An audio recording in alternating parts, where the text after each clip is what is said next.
Yeah. Look at the cost on the bin, kill it! Yeah. Taking on gas, right?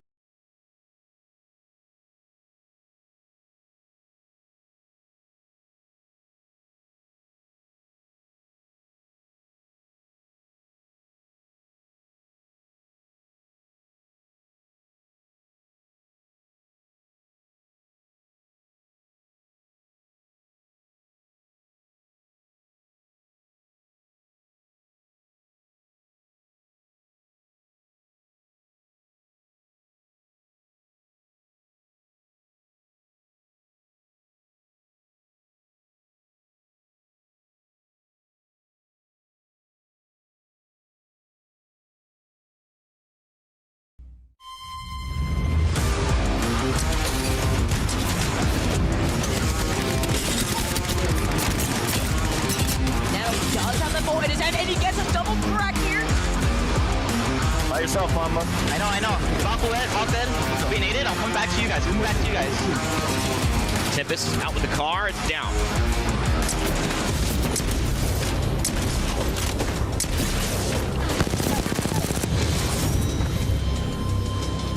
On us, yeah, on us. 122 at one. Knock two. Nice.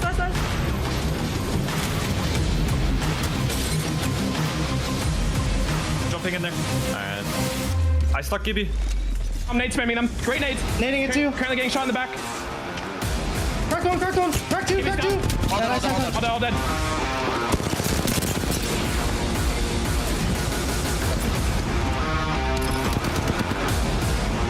Y'all know I wasn't gonna lose that. Yeah, I know. I 100% did. Team on red. Fight the team. There's a team. I don't. Right there, Ash. Ash dead. That's one. Knock one. Give me one. Backward. New team.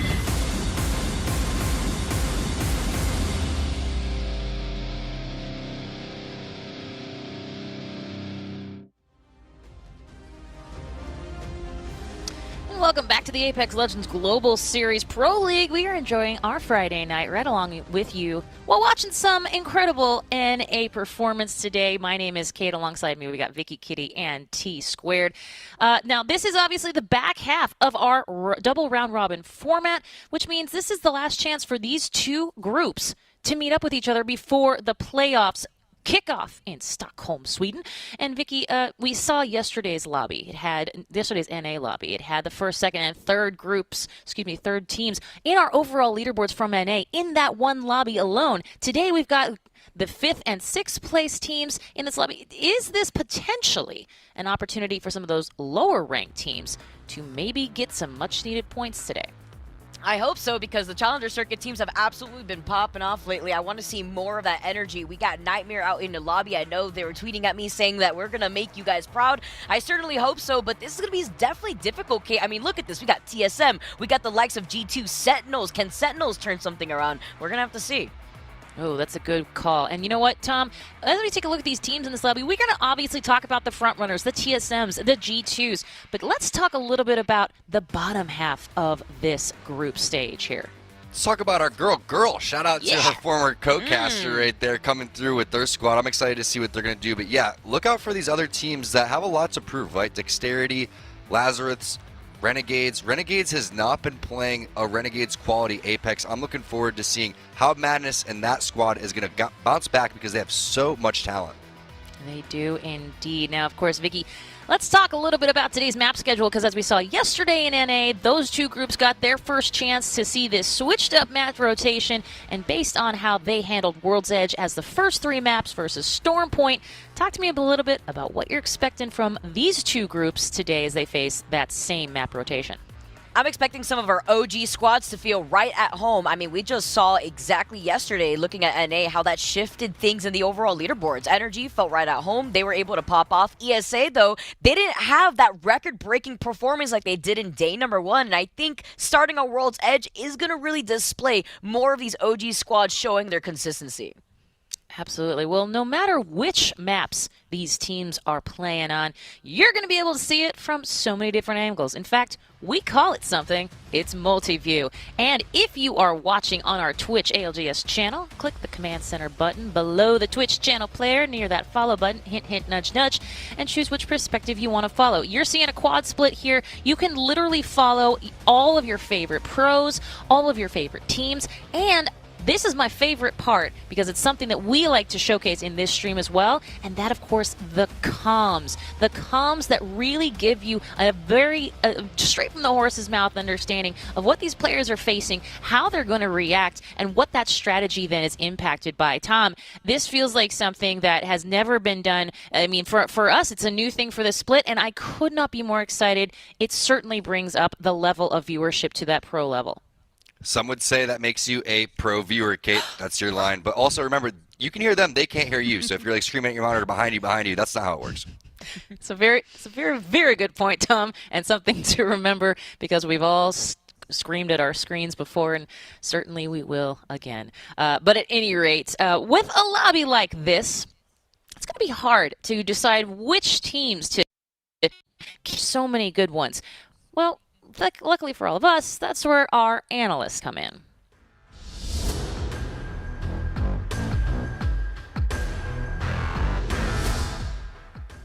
Vicky, hardest decision I know you had to make today. Who do you have in your sights? I mean, I'll be remiss if I do not call out TSM, because TSM usually brings on the TSM wins, and surprisingly, they have not gotten a #1 overall finish yet in these weeks. They've only won one game since Split 2 has started, and that was during the second week in game number 2. But if there's a team that can pull a turnaround, it's 100% going to be TSM.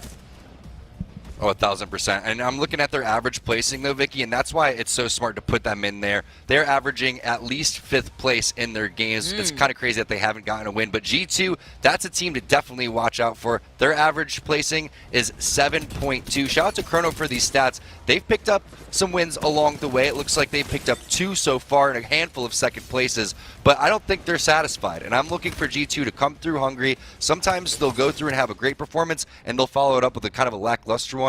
I think after the lackluster performance last time, they're going to come back strong.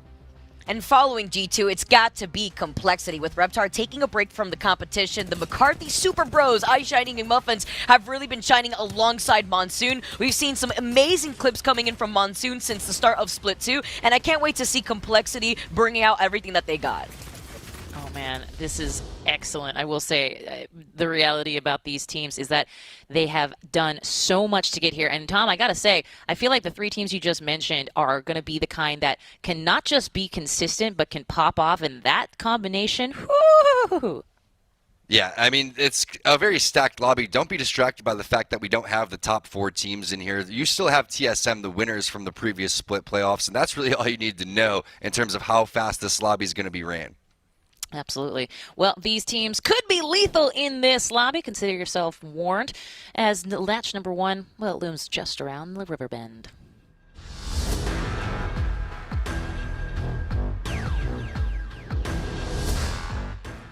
And a huge thank you to our friends over at Lenovo for supporting the ALGS throughout the Pro League. Now moving right along to the thing that we are so excited for. Could one of our talent be the caster curse? Could we have a Tom-like performance? Who knows?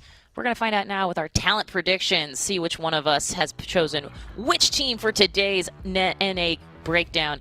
Okay, Vicky, T-Squared, you guys just talked about TSM. Vicky, talk to me about why they have your heart today. I mean, it's TSM. At the end of the day, we know how TSM is as a team, but I want to see them pull off a dub here in the overall leaderboards. They've kind of been falling a little bit behind. They haven't been able to secure that first place spot. Again, only winning that one game, I do believe TSM could top the overall leaderboards for today. And Tom, you joined her, and I think you said so many good things about this team. And you've got some stats, of course, that I heard you talking about here. That it's hard to deny TSM. So hard, in fact. So that's really impressive, honestly. Like when you go and you look at the fact that they've been able to be that consistent, but they haven't really won that many games. I like the way that they're playing. I just think that they need to make sure they have all 3 players in that final zone. I think that sometimes you're seeing Verhulst rat it out, or Hal has to rat it out. they have to, if they're all 3 up, TSM is one of the most dominant teams in terms of team fighting. They are. I wouldn't want to be in a lobby with them. But you know what? These teams have that coming in spades, and it's coming right now for match number 1. I will see you all a little later in the show. Thanks, Kate. Yeah, Vicky, I mean, hey, we just jumped on the Rain Day train, right? Since he was so good in the first part of the EMEA action, we're like, let's just copy what his prediction is. But yeah, I think that's a really interesting stat that you brought up in terms of how they haven't been able to pick up the major dubs yet. Again, TSM, all eyes are going to be on them, but there's still the overall leaderboard to keep in mind. It seems like if they get top 3 here, they're going to stamp their way to Sweden. There's still a lot more filtering down below them. You see, that's the big brain play. The big brain play is seeing what Rain Day could do in terms of these team preds, but I'm just trying to bring you guys all down. That's actually my ultimate goal. No, I'm just joking. But looking at the overall season standings, look at where ESA is placed. In the top next to NRG, 87 points apiece. Even after that record-breaking performance in day number 1 with ESA, NRG is going to be following right behind them because NRG does NRG things, and you predicted them just yesterday, Tom. And just look at the rounds played. Some are on 3, some are on 4. So look at, for example, Sentinels, Complexity. Those are the teams to watch out for. Xset, Torrent. They're all trying to catch up to teams like W, CLG, Liquid, who already played their matches yesterday. This is their opportunity to come through swinging. Yeah, I'm excited to see how some of these teams actually manage to bring this back. And looking at the other half of the regular season standings, some of these teams are in the red, and these teams, they don't want to be standing there. TDG, we're looking at our girl down there. They've been really repping that TDG tag. I'm excited to see them today. Bad Boys, another team that I've looked at in the past. Renegades, though, are kind of in that border. They want to start performing within this lobby because if you're going to do it, now's the time. Renegades doesn't seem like a team that would be on the relegation side. They seem like a team that would potentially be fighting for the playoffs, but that is a fairly new roster, and I thought that they were going to come through and be a lot stronger on Stormpoint, especially with them being a very strong World's Edge team. I've seen them do really well in scrims. I've seen them do well in the Esports Arena weeklies. For some reason, it's not coming together here in Split 2. Yeah, I'm wondering how a lot of these teams are figuring things out as we make the transition from World's Edge into Stormpoint, when earlier on within the second split, we had started on Stormpoint, then made that transition into World's Edge. We've been seeing different compositions coming out from a lot of our teams from across all regions, but specifically looking at NA, it's very vertical heavy on Stormpoint. We see a lot of Horizon, we see a lot of Ashe. Obviously, we see a lot of the redeploys coming in from these Valkyrie picks, and I'm excited to see if we're seeing any changes looking at NA after the action that we saw in EMEA. And since we have a round-robin format, these teams have already faced off once before, so we have the landing spots, and we're guessing that these aren't going to really change, right? Because you practice this for a reason. All of these rotations mean a lot, and teams have an idea of which teams are in certain positions. Except they're going to take over that Harvester area. TSM, you know they're going to be going over towards the Fragment East side. Anytime you're landing next to TSM on the west side, for example, Lazarus, you got to be worried. Are they setting up an ambush? Are they rotating earlier than us? How's that going to work for Lazarus? We'll find out. But one thing's for sure, these are going to be your landing spots.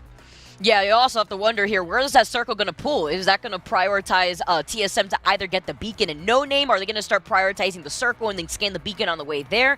It's really scary here. It really does depend on where that circle is going to be pulling. Looking at EMEA, we saw how highly congested that northern western part of World's Edge looked like, and we were talking about those contested spots in those choke points leaving fragments. So are we going to see a similar situation looking at NA depending on where those circles are going to be pulling? And for example, Complexity, they're landing over towards the Survey epicenter area just like they always have, so they're going to be taking 2 POIs. The team that's in last place, Wash, they have 0 points. Complexity, they've always been bullies on that side of the map. So if you assume, okay, we're safe, that's not going to be the vibe. You have to watch out if you're Wash, that Complexity will stop what they're doing, loot, and then charge you to try to pick on you.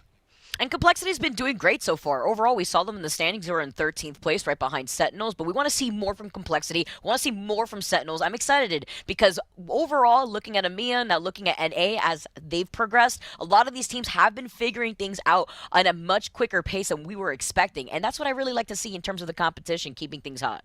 And you got to keep your momentum up too. So for some of these teams that have been rosters for a while, for some of the teams that have a lot of experience on World's Edge, I mean, everybody does here. They're all pro players, but some just have a little bit more than others. For example, again, the Sentinels, the Complexities, those are the teams that are trying to fight their way into the playoffs. They need to have a big day today. I feel like starting off on World's Edge, we've brought it up before, kind of feels like home. So maybe that's going to give them a little bit more of a comfort zone before they move on over towards Stormpoint, maybe more confidence, momentum, and that positive boost that they need. What's very positive is that we're jumping into game 1 already, Tom. I'm so excited to see what our teams got as we get started on World's Edge. We saw a bit of the action and how things changed when we started on World's Edge just yesterday. Seeing Loba coming out of the fray, seeing more Loba also on Stormpoint. And I really like that looking at NA, because then on the other half, looking at EMEA, you see Bangalore being used up all in the competition. Yeah, Bangalore and World's Edge, Bangalore on Stormpoint, picking up a lot of dubs, maybe not being as respected as much as it should be as we see what's going on with Nightmare. And speaking of Bangalore, there it is. Luxford going to be taking that one, and some decent loot coming in. Maybe they need to loot up and then rotate fast with this Valkyrie. That seems to be the play. We'll see where that zone's going to be, Vicky, like you were talking about. It's the ever-important pulls really dictate where you're going to do it and how fast you're going to rotate. Yeah, this is one of our Challenger Circuit teams. They were very consistent in the end game. Very much during the Challenger Circuit, during the Pro League relegations, and I'm seeing that Nightmare, they tweeted at us earlier, Tom. They're looking to make the comeback here in this lobby. We had seen these groups face off against each other before. Nightmare didn't do too bad, but they didn't continue on that consistency when we did go over to those map swaps, like a lot of our other teams. But as they get looted and as we get to take a look at where the circle is going to be pulling, G2 are going to be having a field day looking at it going through Thermal Station. 1,000% going to be at Thermal Station Zone. There's no other place that this is going to go. It's not going to go over towards staging. It's not going to go over towards tree. That scan for round number 2 being very useful. Now, G2 has not been able to protect home court advantage as much as they would like to. This is their opportunity to shine. So I know Kate and Reindeer are going to be, or excuse me, Kate and Bardolph are going to love what they're seeing since they had that in their caster predictions, but also Renegades over towards that tree side. That's a team in relegations right now. They need to go and make their play. Xset's already rotating. Look at this, 3 teams already flying in. Thermal Station is one of those zones. Again, if you're not in there, you are going to be on the outside, and you are going to be just destroyed. It's going to be a line of fire as you make your way in. That's why everyone's desperately getting over there.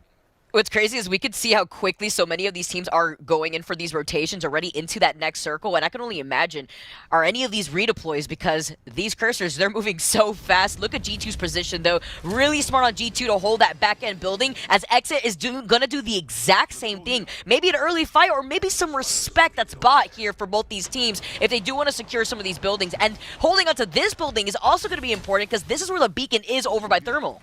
So what G2 did is they spread out in the very back and kind of played a little bit larger, so when the scans do start to come in, that is going to showcase where they are, but then they redeploy out over towards the middle, so they're not expecting this to continue to pull towards the very far back. This is an opportunity to get some kill points, to lay down some damage, charge those Evo shields up, a lot of batteries. The Thermal Station loot's always really good. It's such a big POI that it can almost be split, but I always love what G2 does in terms of picking the zones, because that is key. You have to be able to decide, do we sit in the back? Do we sit in the middle? Right now they're playing a little bit riskier sitting in the middle. Teams like Space Station seem like they want to go over towards the side. The top 20 split 2 regular season kills. Look at that. A lot of ESA, a lot of energy. I'm just so impressed to see how quick these Western and Central teams have already made this rotation here. You have at least 5 teams already infiltrating Thermal Station. You have G2 who land here, forced on top of the sniper tower. They were getting shot at. Sentinels landed here. Xset had redeployed here. It's absolutely insane how high octane the match has already started here, Tom.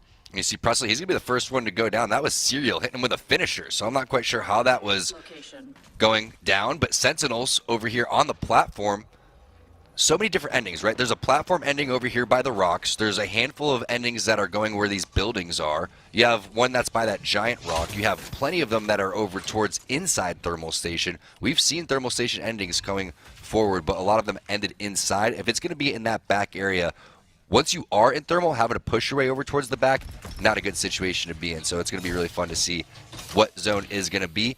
And I would say wait until scan number 3. If you're going to be on the outside right now, just do what CLX is doing, right? Just chill, wait until you get the scan for round number 3 once this zone closes, and then you can decide what you want to do. And that's why holding on to that building that has the beacon and Thermal Station is so important, because the squad that is going to be able to have that information could already start planning ahead. That's why I'm looking at teams like AGG, who have already taken control over one of those buildings over by Thermal Station. Looks like they still may be rocking the crypto. I did hear the crypto earlier, and we do know that AGG likes to run that team composition. That's going to be so important, because they're already sitting in one of those buildings. They're going to be able to use that drone to safely get those scans. And we've seen that final circle pull in those 2 different spots very very commonly by those buildings by thermal station. You sometimes have that final circle over that really high ground hill. You have sometimes that final circle pulling away from the fence line of those buildings, or even one of those buildings up north by thermal station. So I'm excited to see how this circle is going to be pulling either way. We do have to point out that there was cryptos inside of the top 3, right? Ascend and Kashera, Nasky in GMT. They were doing phenomenal, but we do have TDG, and we do have a listen with them to see what their comms are like. Nice.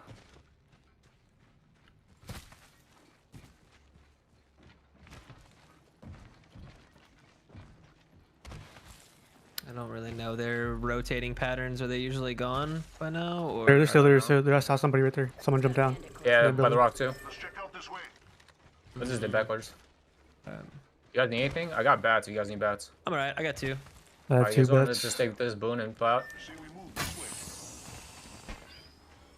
Yeah, you could fly out. Alright, let's dip.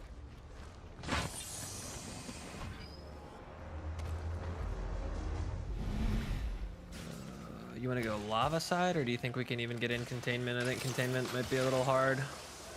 I don't think anyone's going to be on this side. They're probably going to be thermal. Like at all this the way point. down. Yeah. I said this way. Yep. You want to just hit the beacon? Actually, they're probably going to be there.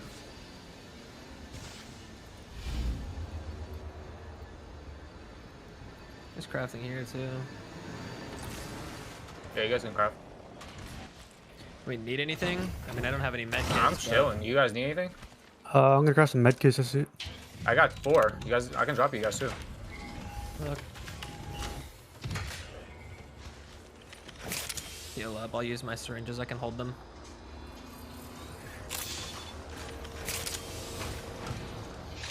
Not ideal loadout, but I'll go from there, I guess. Purple shoddy bolt. I don't know if anybody needs. Where? Yeah, where? It's bottom floor of this apartment, really close here. Bruiser. Yellow ping.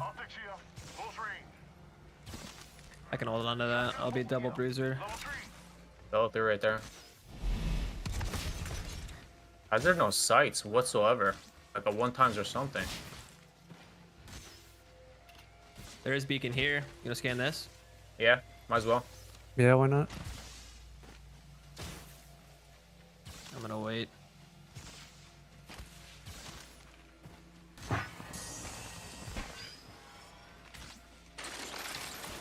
Yeah, it's thermal.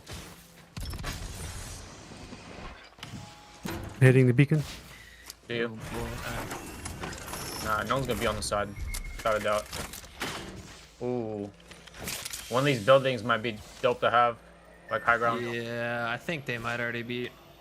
You gotta heal. Oh my god, I might actually be dead. I got you. Yeah, you have back. That seems to be the plan for TDG. They want to get the scan onto zone number 3. They're going to use the balloon to redeploy. They also have the Skyward dive for Durango if they want to do it. Once we see that map, we can find out maybe a little bit more intel on where that thermal station zone is going to pull. But I like the idea there, and TSM seems to have the same plan. And taking their time, for anybody wondering where Girl is, I believe she is in Toronto, but she will be back Saturday, so no worries for you girlfriends out here. As we get to see Thermal Station, the heavy pull all the way to the west. TSM wasting no time to make their rotation, but maybe a little bit late compared to all the other squads that have already made this quick rotation in that first circle, Tom. Right, the team that's in the middle of the zone right there, inside the lava in the buildings, that's going to be an ending that's fairly popular. You still have the choke in play over towards the northern side of the zone, which I don't anticipate it pulling on over there. But this means that the teams that went all the way down the south, like Sentinels, etc., they're not going to be in a good position. They're going to have to fight their way back on over. Maybe it pulls a little bit more central towards Thermal, where we saw G2 setting up. Speaking of G2, they just popped off in the kill feed. Yeah, we saw G2 originally in that sniper tower in the middle of Thermal Station. I see those wingman shots landing by Designful. Lazarus under some pressure as TSM are holding the ground over by the other side. Nice for TSM to also take that information that they're not going to be contested from the back, though. They're just going to be watching over a lot of the fighting happening right in front of them here. With so many teams just taking up the real estate inside some of these buildings, you could only expect it to get hot. But I'm feeling sorry for a lot of the teams that have to rotate away from staging at this point, because you already know that focus, that attention is going to be on those teams by those choke points north of Thermal Station. And if you're wondering why isn't Gentrifying really poking out that much, there's really no need to. There's not a kill opportunity. He's going to be wasting ammo by doing this, right? So you see he's not going to just completely rip the clip down. He's trying to just pepper, tag team with one of his teammates. Maybe they can get a long-range knock and try to grief this team on over towards the side. But for the most part, it has to be designful. It's going to be somebody else with, say, like a wingman, something a little bit more long-range that could output that damage. And you don't want to over-poke, because what if someone else does have a sniper rifle? Look, you have only 9 cells, 2 batteries. While it seems like a lot right now, we still have a lot of time left in this game. Yeah, you could be poking and you never know. The opposition could be holding onto the charge rifle, since we've seen so much of the charge rifle. And exactly what G2 is looking at was what they wanted to avoid. Look at the charge rifle shot being made from off to the left. They're looking at all the action happening in front of them. The dome action too. Gentrifying just odd looking. And I love this comparison that we're seeing as Hal is actually getting involved in this fight. TSM are in that fight. They wasted no time with their redeploy. They wanted to get into the thick of it. Pretty unfortunate. It looks like Gentrifying's controller unplugged. Maybe he lagged out. We'll have to get an update on that one. But he's normally not that more of a standstill. When I say he was conserving ammo, I don't think he was conserving ammo that much, and then he gets knocked by Pao with the 30-30. So you stand still for a second in these lobbies, and you get taken out almost immediately. TSM now coexisting underneath this donut area. You can see now destroying the caustic barrels, even while they've been popped with that new update that came out, and the slight nerf on over towards caustic. But I'm not complaining about. I like that change, as Hal's now trying to stay alive in this corner.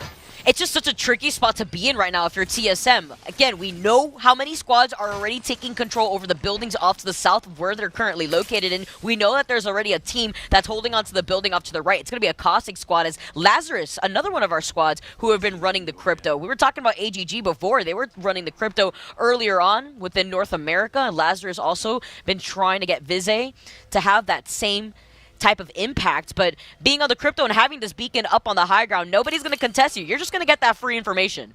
So double and there crypto it is. right next to each other. Crypto drone on crypto drone. You know, just a little fist bump on the way out, saying, "Yeah, we got the zone. Let's go. Let's go. Good job." I like your style, Vize. But yeah, I mean, this is again the value of crypto. It's a very strong legend if you can go and utilize that correctly. Space Station Gaming utilizing what they have legend-wise. That's going to be Frex's with the Caustic. Alternator PK, you know that they were rotating fast if he didn't even get an opportunity to change weapons off of the Alternator, as Gent is going to be knocked again by RKN. Yeah, let's not forget, we saw Xset, we saw Space Station redeploy frame 1. They wasted no time to rotate into Thermal Station to avoid this exact chaos. A lot of these teams getting pressured in the middle of this rotation as Sentinels, they're holding on to this platform off to the side. I like this spot because they were trying to take the 50-50 in case that circle ended up pulling a little bit more south. But now that they know that it is going to continue pulling north, they don't have the beacon information for where it's going to be pulling next. So Buff Pathfinder in some trouble. Up to Bursty here, the only one alive for this squad. Let's see if he can recover some of these banners. And Sentinels doesn't really have the composition to go and do something with a Valkyrie Skyward Dive. They're going to have to play the edge and continue to fight, which is kind of the Sentinel's specialty. But Bursty inside of this building, not looking good, right? You have Lee down, you have Drace down, and now all three members are just going to full send it at the same time. Let's synchronize swimming right there type of strategy from CLX Complexity. They're on the outside of Thermal Station 2, but they do have a team in their sights. The nade is going to go down, but nice bubble timing from the enemy team. With the car massive in hand, Muffin's looking like he wants to do some serious damage. Complexity, one of the teams that we have our eyes on. They love this spot, though, so that way they're not in the middle of a lot of these teams. They don't want to find themselves pinched, but it could be really risky having to play off of this low ground. They're contesting start a fight over by the other side, but Crummy's got that portal if he wants to close in the gap. They may need to because of the fact that the defensive bombardment was in hand. And if you want to take an opportunity to use that multi-view, it is live. Check out the top of your screen. If you're watching on Twitch, click the command center right next to the follow button, and you'll be able to see that as another fight is taking place. That's going to be Wash coming in the last place team, and they do get eliminated fairly early on in 19th. It's going to be TDG. Tanner getting res with that gold backpack. Nice team fight, fairly clean, and the zone isn't closing on them quite yet, so they're going to be A-okay. TDG, the team that we were just listening into their comms, love being able to utilize that multi-view feature as well. If you guys want to take a look at your favorite teams to hear how they make their rotations, especially when the fighting has commenced, like Lazarus here trying to dance around these rolling thunders. We were talking about Bangalore before in the EMEA region, but it looks like it has not stopped even in an NA. You got the crypto, you got the rolling thunders from the bang, you have the EMP going off to maybe buy them some time to reset. It's Nightmare who are making the rotation away from staging, passing that choke point off to the left side of the northern part of Thermal Station. Not quite sure if that's Bird or Washy's defensive bombardment. It looks like it is connecting. That has to be Nightmares then. They're going to continue to send this one. They have the shots. Vize, goodbye. That's going to be Aim God Wonder where he got his name. There it is. The shot's looking so crispy. And they're still going. They're still putting on that pressure. Love this play from Nightmare. They are quite literally performing, even with this unorthodox composition. You got the Gibby, you got the Bang, you have the Rolling Thunders that were used up, you have the Bombardment. It's the double whammy. And now with that 2 KP, Nightmares could be a little comfy here when they inch their way into that next circle. Yeah, they've been rocking the choke for a while, anticipating it to continue to pull over towards that northern side, but it didn't. It continues to pull south, so a team like G2, they did a great job of predicting this zone, and again, protecting home court advantage means everything here is resulted. Now popping off in the kill feed. He's got the charge rifle up there. Pretty solid weapon to be getting some long-range poke down, and now you can see the poke coming in with the missile swarm. It's going to connect from Aim God. Looks like Aim God is heating up and now has the Volt in the back pocket as well. But now they're going to have to start moving forward into the circle. You got less than a minute now left on the clock, and Nightmare knows that there's a team that's inside of that building. They don't want to get circle kept here. Another team off to the right. See the onslaught of grenades that Luxford is sending out. They have this natural cover of the rock formation too, but they don't want to get caught off. Oh, I love these shots being put down. Nice burn here from Luxford. He's just going to disengage instead. He doesn't want to push by himself. Smart play, but you can see in the kill feed a couple players are going to be taken down. Hakulo also being answered by Sung with the Mastiff. Oh my goodness, Nightmare's shots are looking so good. I'm impressed with the tracking coming in from this squad. Like I said, a little bit of an unorthodox team composition as we take a look at the teams remaining and how many kill points they have, as that's going to be consistently updated. Still a lot of our heavy hitters in this lobby as that continues to pull over towards the thermal station side. One of these jungle gyms is going to be a hot spot of contention, Vicky. What I'm worried about, though, Tom, is that there's little to no cover, but lucky for Nightmare, looking at this composition, they have the smoke grenades for that natural cover to help cover them when they want to make those rotations out in the open. So Nightmare kind of sharing this real estate with another team that's probably set up inside, but talking about sharing some of these buildings, Exet, TSM, RNG, that's Renegades who are right on the bottom of that building. This is the same building that also has that beacon, so this is absolutely insane to see 3 of these teams sharing that real estate. It's looking like a hostel out here. You got 9 people all just cramped up in this little spot. This is absolutely insane to watch TSM and Renegades coexisting on the bottom side of the donut. Neither of them using caustic, so it's just a mutual respect where they know if we fight, Xset's going to drop down and third party us. If Xset continues to fight right there, there's going to be a 4th and 5th party because there's 16 squads in this zone. This is crazy. The zone closing in. You saw the third party come in from G2 as well when Start a Fight was in a fight themselves. Xset onto the high ground right now. They do note that there is another team on their 6, but they want to hold on to the high ground here because they're sharing that building like we mentioned with 2 other teams right below them, and it's going to be TSM and Renegades. Space Station were the ones holding on to the other building over by the other side where Nightmare was wanting to make their rotation, but with this composition, it's going to be really difficult for any team to boot them out with the caustic. And you saw Lugo down right there. Remember, it was Sentinels that rolled the dice trying to get that platform ending over towards the southern west side of the thermal side, but this is continuing to pull away from them, and G2 taking advantage of that. This is what's so crazy about competitive Apex, right? Space Station, it seems that they picked a really smart spot, but there's still 15 squads left. They have to move in 45 seconds, and they haven't really picked up any points. They've only picked up 1 point, so you can play as well as you want. You can pick one of these spots, but you still have to execute, and that caustic gas gets a knock to boot. Ooh, the caustic gas also taking in some damage. Renegades finishing off wave here. Nightmare has been eliminated, so Space Station Gaming, they come out on top after that fight. Renegades now in this fight off to the side. Over by the other side, it's going to be TSM, but none of these squads are committing because they know that they'll be forced into the line of sight of other teams that are making that rotation away from Thermal Station. Start a Fight do have a Craver, though, in the hands of Ivs, as long as it can hold this corner for that natural cover, and they get one of these knocks, they get to start pushing forward a little bit without having to burn too much of their utility. Saw on the kill feed, G2 eliminating Sentinels. Reps, he got knocked by Sung, but didn't seem like Renegades was interested in capitalizing on that as the pings have to go down.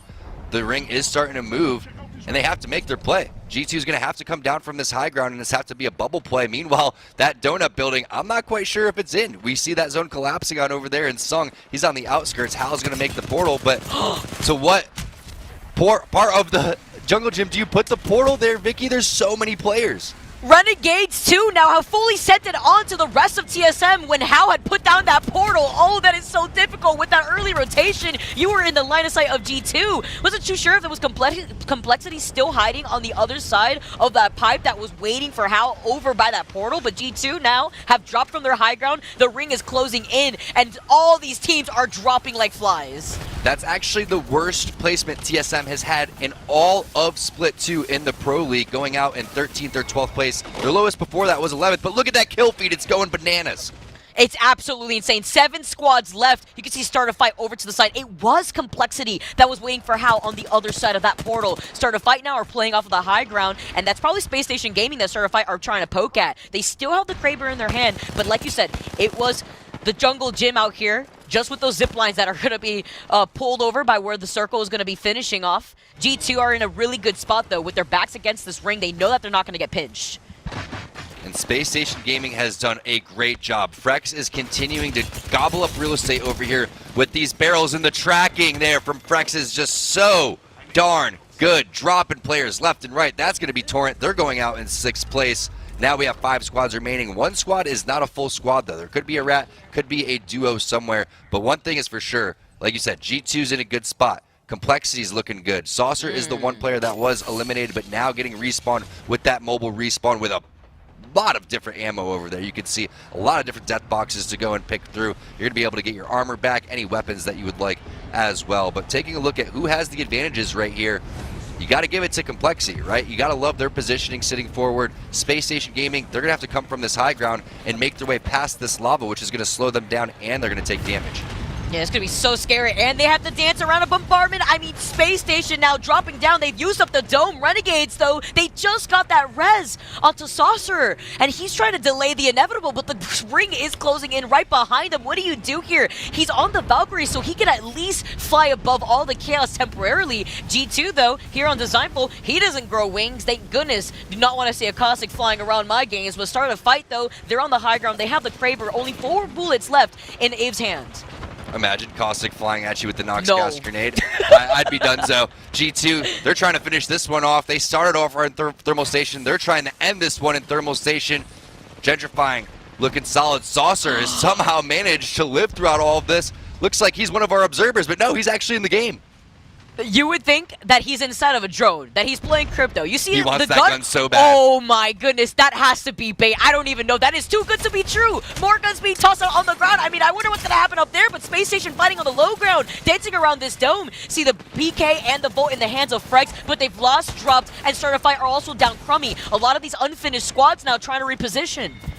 Now Matt Pickett, the last one alive for Start a Fight. He's going to go out. They go out in 4th place. Now it's G2.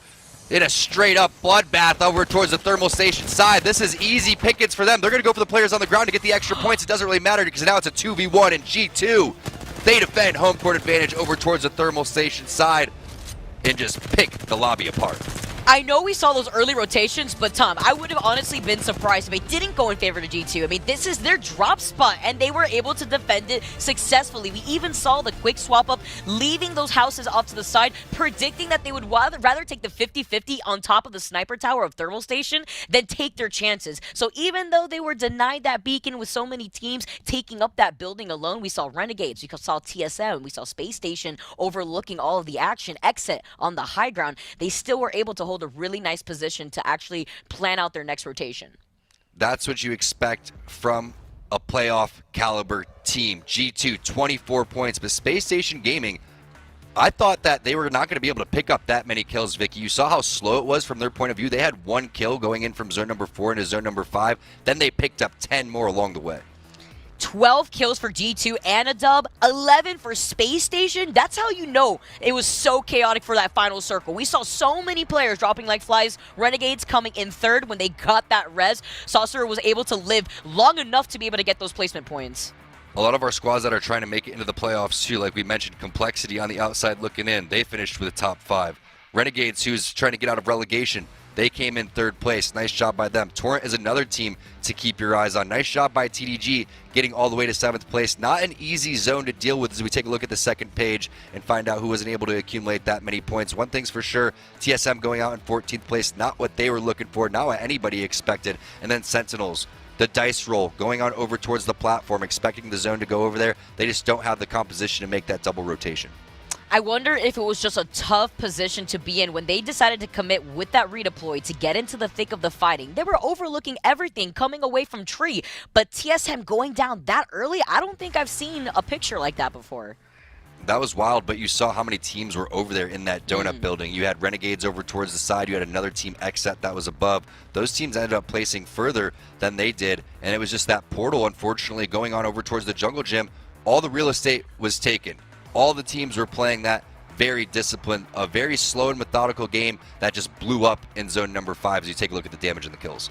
Look at this, G2 with 12 kills in total, the follow-ups, the damage being put down. Designful and Resulto basically side by side. I know Designful is in Resulto's ear like, oh, I'm just better than you, but with just a few more ticks of damage. But it's great to see that too from the G2 squad, still sticking to being a very consistent team. I mean, remember, we start here on World's Edge, but when G2 was dominating just a few days ago, they were dominating first on Storm Point. They were, and it's nice to see a momentum-based team come out already very hot out of the gate. Remember, G2, they didn't have the best performance after they won. Now they're coming through and they're saying, you know what? We deserve this. We're going to fight for this. And again, that's what you expect from our playoff caliber teams. They're showcasing right now that they want to go to Sweden. I'm wondering who else is going to be stepping it up over there. I like the way Complexity was playing. I'm going to have my eyes on Complexity for sure. Yeah, Complexity on the other side of that portal that Hal was trying to put down, that was just a scary movie just waiting to happen right there. It was unfortunate, but again, those quick rotations, looking at NA, I feel like this isn't the first that we're going to see this, as we still have 5 more games to go, 2 more left on World's Edge. You have to give a lot of credit for Complexity rotating all the way from Epicenter down to Thermal Station, basically all the way across the map, and then picking that jungle gym specifically, saying we think the zone is going to end here. That goes to show their experience, and that's what we're talking about with World's Edge. These players have multiple years on this, so they understand the levels of strategy that go into a zone like that. Yeah, I'm wondering if anything's going to change from a lot of these teams. We saw the Cryptos coming out. We saw the Bangalore coming out from Nightmare, and they were putting on a lot of pressure with those smokes, with those rolling thunders. We saw them dive onto that team earlier before. I like to see this change up from North America. I feel like we're seeing that gap kind of being bridged up between the compositions that we witnessed in EMEA and in NA. That's a great point. I love the way that Nightmare was playing, but that could have pulled so many different ways. Yeah. You have to study those type of zones, right? But the shots were looking really good for Aim God. Bangalore with a digi threat, that's a scary moment too. So it's going to be fun to go and see what happens for the rest of these games. I mean, we still have 5 more, but G2, they're scary. They're looking good. Complexity is running on all cylinders. I have a lot of respect for the way that they were able to make such a tough rotation. But yes, we are going to take a quick break, and when we get back, we're going to have Rain Day and Bardoff. Valk above us, 2 Valks above us. Dead. Just underneath. Got another one. Wait, Team last underneath team. us. 2 knocks. Come down. Thirst knocks. Alright, get the thirst. Just one. Nice. Good shit, boys. Yes, sir. Top pressure. Oh, man. Monster Energy, the official energy drink of the Apex Legends Global Series.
it is a good night for Apex Legends on your TV screen or your monitor or your phone or, I mean, anything else at this point. Maybe somebody out there is watching us in VR. I don't know. If so, how's the sideburns? How's the back of the head? How's the taper?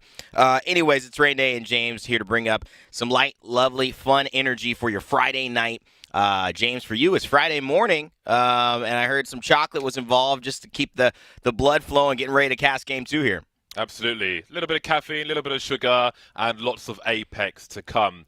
I was impressed with what Space Station were able to do in that first game. As T-Squared mentioned, they were stuck in that building for a while. You saw they tried to use the gas to create some space and rotate around. Couldn't catch anybody in it, but eventually they racked up quite a few kills towards the end zone. So they made quite a lot out of not much, but of course G2, the zone was in their favor, and they made it work for them, coming out with the victory. I like the presence of mind to get some kills on the down players before going for that last guy, and that shows fantastic confidence as well. Definitely one of the teams we've got our eye on, and they've started on the right foot. However, not everybody has. The likes of TSM, the big brands here, alongside G2, of course, didn't have a great game one. Perhaps they could turn things around in game two. Certainly not going to be happy with that. The likes of Hal, Reps, and Verholst, who I have on my list of winning today. I think another talent member, maybe even a few, have that as well. I know Vicky, Kitty, and T-Squared are rolling with me. James, who do you have today? What was your eye on today in terms of Case and I picked G2. I think G2. Obviously TSM are never a bad choice, but G2 I don't know. I think as far as the North American teams are concerned, I've always been a fan of their play. Going back to the Valk days before Ash came through, the way they would skirmish, they love to be up in this tower, but the way they would use height to engage, disengage, and just cause people problems was really fun to watch. And they are very, very capable of having a dominant day, and they've started well. We'll see if they can carry it through to all 6 games. So far, not a bad pick at all. In fact, you're looking the best out of the lobby here. It's a nice southern circle in game 1 towards Thermal near G2, and they cleaned that game up. And now, of course, it's another southern circle launch site, and they are only going to have a few meters to travel before they are right in the middle of that. So from Fragment all the way down, TSM will have to make their way. Lazarus Torrent around them as well. Xset at Harvester. Short and Sweet a little bit south, but also a team that you had mentioned doing really, really well, SSG, a team I noticed just having an efficient couple of weeks, particularly because they are already in the top 10 in playoffs. They have a game in hand, considering some of the rest of the lobby had played yesterday, still finding themselves in a great position point-wise and starting it off with a bang right under G2, who gentrifying on the Valkyrie, as you mentioned, getting that gold. Little bot to give him a gold helmet and a gold backpack. That is a big, big role for them. That's going to help quite a lot with the cooldowns and, of course, the revives if they need to come through. Yeah, that Valk Q spam is going to be very helpful later on as people try to keep their shields up and keep their cells up. And we saw that some ammo conservation and such had to come in for G2 last game. And we ride now with both Jen and Hal, who'll be looking for a much better game too. That man has some of the, if not the highest standards in the game, and perhaps he'll have a better chance to demonstrate that in this second game. When you look at wins, obviously adding one to the tally there, but it is definitely leaning in the way of G2. Hal, though, overall damage eclipses that number by about 150, 160 or so. But in terms of average kills, you know, G2 and gentrifying, finding just the edge, and that's kind of the way that they like to play. They do love to skirmish. They are not afraid to take a fight. Imperial Hal, you'll see him most likely switch onto the Ash later on in the back half of this lobby. We're playing 3 World's Edge here in the second half of North America, and then 3 Storm Point. It's reversed from what you saw this morning. Unlucky, a team I thought got very, not lucky, but definitely had a fantastic performance over the course of seeing them the other day. Oi Senpai, Kodagami, Casellos. Yeah. We'll see what they're able to do today. They've got plenty of replicator points to use if they can find one without getting shot. There's a lot of rotations coming in their direction, so they may not be able to use those points anytime soon as the urgency to have superior position rises. And this is in contrast to what we saw in North America on Storm Point recently, where we had lots of teams playing very deep into the ring, trying to use as many replicators as possible, and perhaps we'll see more of that contrast once we move into the second map. But we're still on the first for now, and again, plenty of Valcolts coming through as everybody tries to stake their claim to the lay of the land around them.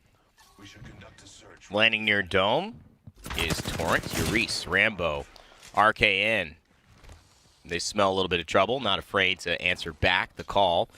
Only one shield battery, though, for RKN. Cole will have to find some more resources. He's got 10 shield cells, so I think that's the smart choice. Always question when people use those vital shield batteries in situations where they have the time to hit the shield cells, so he makes the adjustment. Nightmare, though. Wow, what a nightmare to fight. 2 gold shields. And Washi, Rolling Thunder from Luxford, sees something, but it might be Complexity running away. Definitely not an engagement that is still standing for them. So a lot of movement here. Lobby kind of making their way down south in preparation for this final circle, which will end near launch site, Dome, Lava Siphon area. We have a very interesting scenario on our hands here. Of course, we have some different approaches to the rotation, higher urgency in the likes of Torrent, but in doing that, they have sacrificed time at replicators. We saw them very, very squishy indeed with 2 white shields, and with the position they have, they're going to be low on opportunity. I think in the Dome area, we had E8 landing there, but it's Torrent who the pressure's on to try and level up their shields, but how are they going to be able to do that with the position they have? That's a question that they'll have to answer as this zone continues. They're not going to have any resources around them. It's going to be very hard for them to get opportunity to get more boxes to loot from unless somebody lands on them as well. So they might find themselves in a very difficult spot for the long game in game number 2 here. We'll have to keep an eye and see if they can turn their fortunes around, because for now, while they have position, they may have to turtle for quite a while. Interestingly enough, too, TDG right near where Complexity was, but a nice phase breach. And you can just see the distance now that's been created. TDG kind of pulling through now into Fragment. Complexity already through the choke. Sometimes the ultimate, just to make things a little faster, especially when you've got places to go, you're in the interim, burn it. By the time you get back, you're going to have maybe 20, 30 seconds on that. It's a 2-minute charge for the ultimate. I like the use of it. Monsoon and the rest of the boys, very, very simple. Nothing complex about that one, and it's working out to their favor. Just a reminder for those of you at home or elsewhere, if you're wondering where Girl is, she is in Toronto, I believe, with the family. And I think we are expecting her to be back on Saturday, so Tanner will be standing in for her. And there is a team behind them who are using a different replicator. So again, we're seeing many different flavors to these potato chips. Yep, they've got the crinkle cut, they've got the waves, they've got a little salt and vinegar as well, maybe a little jalapeno. Those are kind of my choices there. Always a fan of barbecue too. Can't deny that one. But yeah, Girl and TDG, would love to see that team together. They played subs 2 days in a row, and so either way, it's a great experience for them. One of our former casters, original streamer, growing so much in that community, and just a joy in Apex Legends as a friend and as a content creator. We wish her well. Hope to see her here soon. Space Station, though, well, they don't hope to see anybody. They're in too tight of quarters to really allow multiple tenants living in the same area, and this is the reason why. Dropped. He gets dropped. Frex, he's going down as well. It's just an aisle. He's on a white. Surely Space Station have lost here, but can he somehow salvage something? He's going to take a zip line and try to get behind this rock. No skyward dive to get away. He's just got the thrusters and hiding, and it's Lazarus getting caught up in between DXT. That was the engagement here. I think he'll be able to escape. Yeah, Lazarus looking like they smell opportunity, although, yeah, that Space Station looks a little destroyed at the moment. One astronaut survives for now. Dexterity now will loot up. Consider the local threats, if you will, and maybe they have a chance to isolate a player.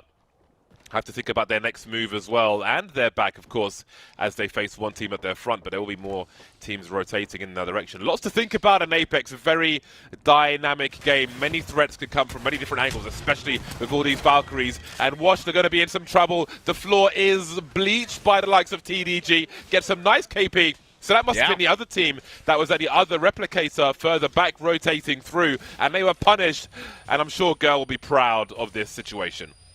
You know, usually we have these points updating as they're happening, but I believe that's just the points for today. They have 7 already So this could be 10 overall for TDG. This is really a decent start for this squad. I love to see it, and the aggressive plays from a passive attempt. They know Complexity rotated. They know they were a little late. And instead of really trying to keep pace with that, I like the other version of saying, well, listen, we're already taking our time. Might as well go into that circle, taking as much time as possible to our advantage by getting those shield batteries, hitting the replicators, as you mentioned, James. And invariably, there are going to be other teams who are in that position, so they're going to have a leg up in terms of the ability to fight them and be prepared for those fights. As we transition to start a fight, who always find themselves in the thick of things, don't they? Yeah, they're pretty true to the name as well. They are not shy to get into a dirty engagement. Nightmare will be on the rotation now as they're going to have to res one of their teammates. I don't know if this is from running through the ring. As we can see, they are pretty deep into the ring. And look at the time. There's 30 seconds before that ring starts to move once again, so I hope they've got enough health packs and so on. We can see there's a health kit and 2 syringes for Washi. They might need more than that, and perhaps they'll find some on the way. They do have the Valk, of course, and perhaps there is an ultimate to use to just speed things up a little. So, again, they are very... in a very good situation in terms of their armor and such, and that'll certainly help with healing up through the zone as you'll get bonus health reward for the gold armor, and you can switch that around if Washi needs a little boost as well, which is another extra useful thing with those gold armors. So still 19 squads alive for now, but as we can see, a lot of this playable area will soon be very unplayable indeed. Well, we've got Complexity, who, like I mentioned, kept things real simple.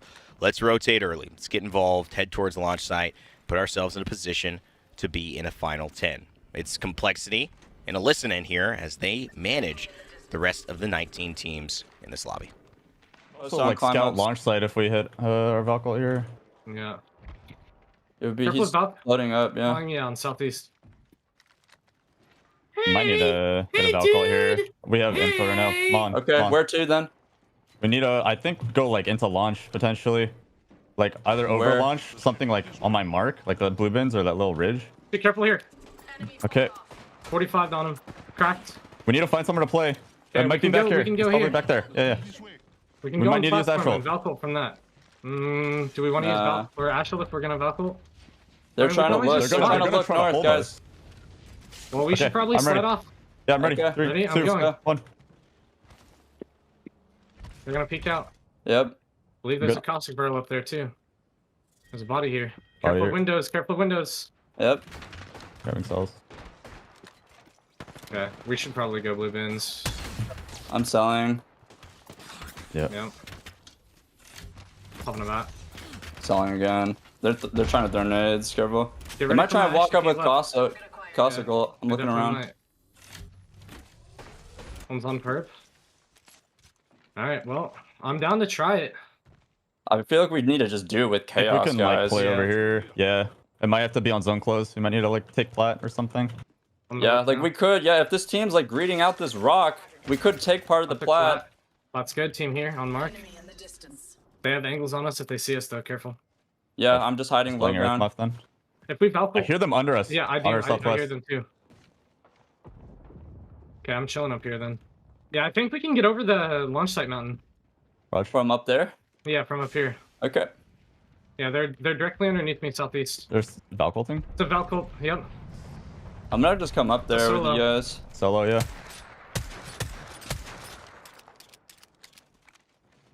Yep, just keep thinking. Alright, we just gotta land somewhere in fucking bubble and then we can ash TP towards the side. Yeah. Nope, that'll be a lot of chaos.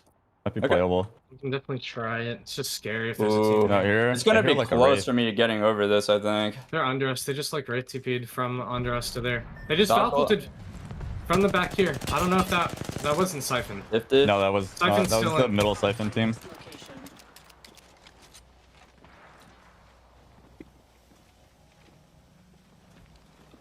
Okay. Where do you think I can get over the mountain? Like right here?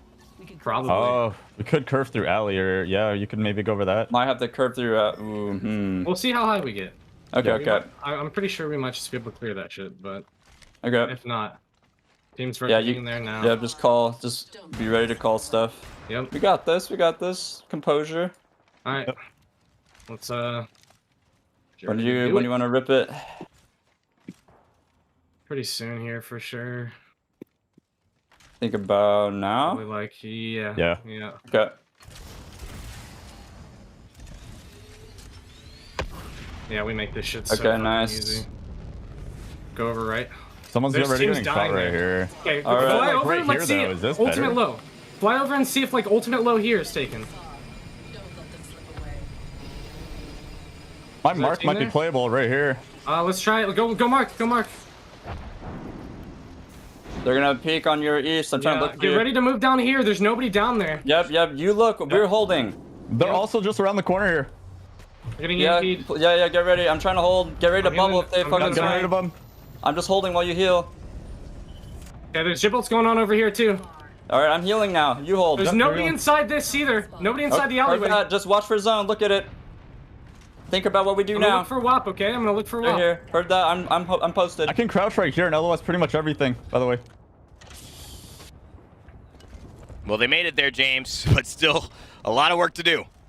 Yes, indeed. They're going to really have to use their cover wisely because they're exposed. If there are people with range, they're going to be in trouble for sure. Speaking of trouble, Torrent seems to be in a lot of trouble. I saw their teammates get down multiple times. They could have just one player alive at the moment. We'll have to see when we can. And E8, who were previously in the dome now, are just trying to hold on to whatever space they can, but they may have to commit to this fight. It is do or die, and it's G2 they're up against. Oh, no. And that's not going to be easy. Jet, though, in really low health, trying to stay alive now, so it's awkward for both squads, and they may get shot from other angles as well. Uh-oh, that's Resulta down. Designful has to try to hold. Mercy only to Presley. It's a 2v2. G2 knows that they've lost one, but can they somehow get them up? The caustic gas from Designful will be buying them time. I think the res is possible, but it just depends on what Mercy only and Presley do. Resulta still low.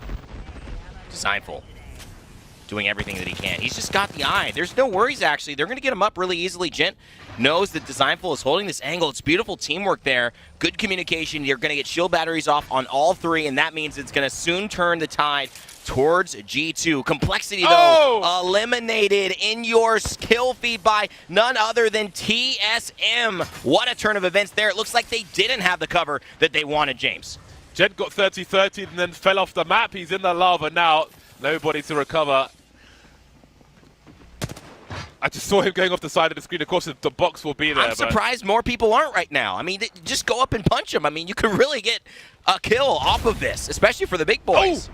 Such an awkward position for all these teams because if they go up to the top to try and fight each other, they're going to get shot by other people as well. So they are really limited in what they can do. And I have seen Hal's been peppering all kinds of teams and players from wherever he's standing. He's causing a lot of problems, but I don't see... Wow. Okay, Resulta's just going to try and hang on now as best he can. And EA, they're going to go for the full push. They're going to go for the kill. I don't see G2 surviving this. Indeed, they don't.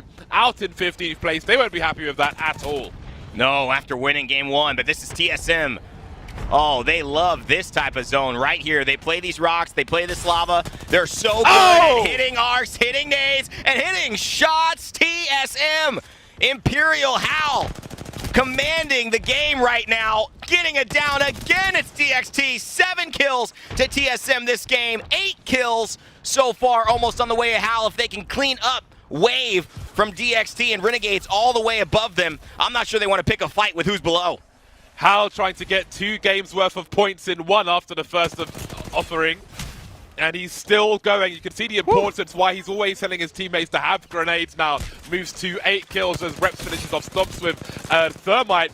Don't give Hal the angles because he's going to win the duels. He's going to do more damage. That man is completely focused at the moment. But they do have a problem in terms of this angle because they were getting shot from the right-hand side, so they have to deal with this team. Otherwise, they're eventually going to have all kinds of problems. I'm telling you, they love these zones. They are just so good at manipulating the space, applying pressure. Part of it is that you don't need to show presence from that far away if you can hit a full clip of your magazine and the R301, and that's exactly what they're doing. Renegades is helping out Imperial how to clear out Aim God and the rest of NM, and that's going to do it right there. I don't know who got the final kill. Washi goes down to Hal. It's 7 kills for Hal in Game 2. What a performance from TSM.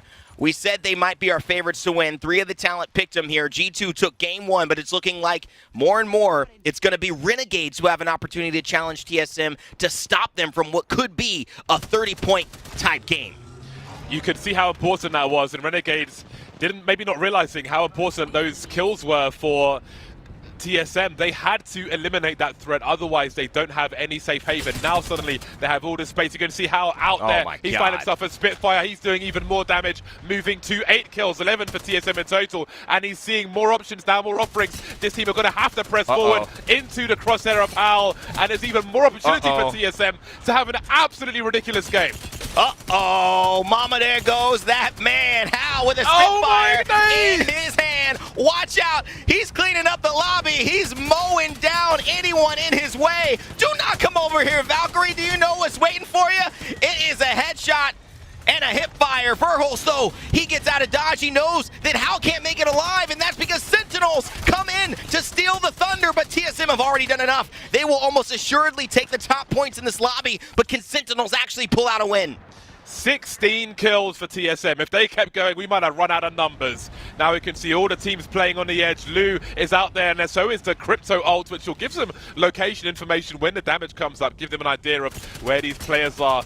Lucas, it's time to be Vermin. Just hide in a little corner, collect some dust, and try and stay alive. Down to 5 squads. The carnage will continue as Sentinels look to thirst. Boy, oh boy, does that Sentinels sing a sweet melody. We talk about it being a musical. And you know the beat? I think it's a top hit right now. Lou feeling very confident as well. R301 in the back pocket. He's picking up a choke. Purple, in fact, for the Peacekeeper. Matt Pickett on start a fight. Trying to do anything but here. He's got a full team of Sentinels and E8 nearby. Still one more team remaining. Round 6. This has gone quite a way, especially when the distance of these teams is so short.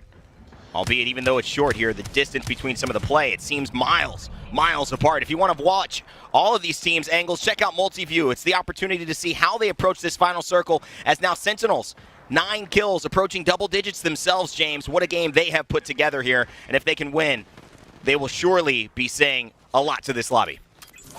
As awkward as that E8 G2 fight was earlier, E8 has managed to just stay there and go for a deep run, and now they find themselves with some high ground. They've got to think about the second move, though, because, they've moved already. Because, of course, once that ring starts to move, they would have been exposed, so they have taken matters into their own hands in that respect. But once these domes go, one of these teams will have to go as well. 3 squads remaining. Where is the third one? That's the focus on these two for now. Sentinels still have got their armor up for the most part. Ludo is absolutely naked, trying to avoid the gas. There's nothing but gas, and E8 are finding themselves now in a much stronger position. It's Lucas alone for Bad Boys. He's been creeping, and now he makes his way forward. Too many armor swaps. They say, hey, guess what? Finders keepers, we took all the Sentinels down. We're going to get all 3 of their armors. There's no way one player is going to take us down, and that is certainly the case. E8, nice stuff. They take game 2. Those Sentinels, TSM, make big statements here for the rest of the lobby. My God, did we see some big statements. Hal going absolutely nuclear, like it's the finals, but it's just the second game here today, and he definitely made up for the lack of action that we saw for TSM in that first game. 16 kills in total. I think he went over 3,000 damage. That man is taking the KP by force. Well, it's so exciting. It's so fun to watch teams like that. Look at that, 19 points. Almost the #1 team, even though they came in 6. So only 3 of those points placements. 16 from kills. 6 higher than anyone else in the lobby. E8, though, because of the win, they take the overall lead. Sentinels right behind, as we were keeping you up to tabs with during the gameplay. But, wow, to say things are heating up, I think that's an understatement. See a much better game from Sentinels as well, who take 17 points away from that. And you can see how important the fight was between E8 and G2, because G2 are at the other side of the leaderboard. And that position those two teams were fighting for turned out to be so important to have a late performance there from E8 and take the victory. G2 in 15th place. So that could have been the other way around. Such an important fight for G2 and... for E8, and G2 will be frustrated with that as they take only 1 point away from this game. Yeah, because when you put together a win like that and you come out swinging, when you put together a dud, which is a 1-point kind of game, you might as well have just had 2 average games. And that just hurts because you start off with such strong momentum and then you cannot build off of it. Game 3 is almost like starting from scratch. But hey, there could be worse opportunities for you here. And really the star the surprise here, E8 really holding it down. They had a great place to play from, James. Probably one of the better spots in the lobby. Obviously, they had the ability to go up against G2 and really win that fight, which I think set them up for the victory. But, you know, they didn't have to face off against multiple teams from their back as they were trying to move into the zone. They could kind of play with the edge behind them. And so definitely did what they were supposed to do. But sometimes that's easier said than done. So congrats to them for winning game 2, putting themselves in the conversation here for the day. Absolutely. Tucked away like a sock in a drawer at the edge of the map. And again, just the way G2 went out, they're falling off the map as well, not really helping. So the res wasn't coming there. But E8 definitely huge winners. That one fight set them up very nicely indeed. But my God, was the spectacular play from TSM taking a bit of shine away from that victory. Just like, what? That's only the second game. Again, we've had nothing but banger after banger, and we can see what it means for the overall leaderboard today, as G2 will still be up top, but TSM taking scalps one by one will move up 12 places to 4th place. Amazing. Space Station, because of their great game, you know, they obviously are able to keep it up at 21. E8 winners, you would expect that. G2 just kind of pop off bigger in game 1 with a 24-point victory and only 1 point in this last one. But I'm looking at the likes of Dexterity kind of staying involved. They dropped 5. They had a good game 1, but Bad Boys really coming up into the engagement. I expected more from Renegades. I thought they had a really good spot. I thought actually TSM kind of outmaneuvered them in a place where with high ground, with shots on TSM already, they focused the wrong team. Nightmare could have gate-kept TSM and allowed Renegades and Nightmare to focus on TSM for moving in and put themselves in a position to have those types of 5, 10, 15-point moments. But still a lot more to play, James, and a lot more movement to happen within these ranks. Yeah, I expect Torrent will make their way up as well. They were partly harvested by Hal on his run through that lobby, so I'm sure there are better times ahead, and we spoke about their position, and the white armor as well didn't help them. Exit are very, very low. They've had quite the cold start, but perhaps they can get some heat into those muscles and start moving forward in game number 3. You know, this is why we love Apex. It's why we love Friday Night Apex. I just have the feeling that this is going to go down to the wire. I mean, I don't know what it is, but everybody seems to be having their moments. And in a great moment of a competition or a championship where you see 2 truly good teams battling it out, each deserving of a win, and it's just a matter of who does it on the day, it's a special thing. And I think we're seeing that more in EMEA. We're definitely seeing that more in North America. Everyone is amped up. They are ready to go. They are fighting for their lives because it means traveling to Sweden in a month and winning potentially the majority of $1 million prize pool. Life-changing money, life-changing opportunity and exposure, and a life-changing experience too. So we are seeing North America like we haven't seen them before, James. Yes, absolutely. And let's not forget, it's only the top 10 who make it to the final, so it's pretty cutthroat, and you have to perform. The pressure is most certainly on, and again, the TSM setting the example in that respect with just the focus we saw in that lobby. All right, guys, we've got Game 3 coming up right after the break. Don't go anywhere. It's Vicky and Tom for our final game on World's Edge. Fuck one. Valk literally 1 HP. Valk literally 1. I got shot from the back. Yeah, I just got shot in the back. Yeah.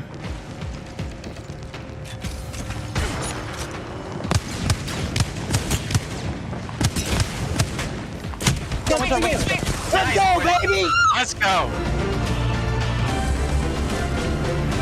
Good job, good job. Oh my god, I was on them! Let's go. Lenovo Legion.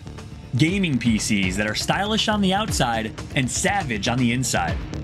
Lenovo Legion is the official PC and monitor of the Apex Legends Global Series.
2 games down. 1 remains on World's Edge. Then we have 3 more on Storm Point after that. T-Squared and Vicky bringing you the action. Holy hell, he was popping off. Give that man an R301 and see what happens. I mean, that was insane. If you need any reason to figure out why the Spitfire is created, I'm going to show everybody that clip. That clip exactly. I mean, of course, it's in the hands of Hal, but what scariest situation to be faced with than Hal with the Spitfire in his hands? Now we move on to game number 3, and look how quickly we are to jump into this game. Our Legends are not wasting any time right now.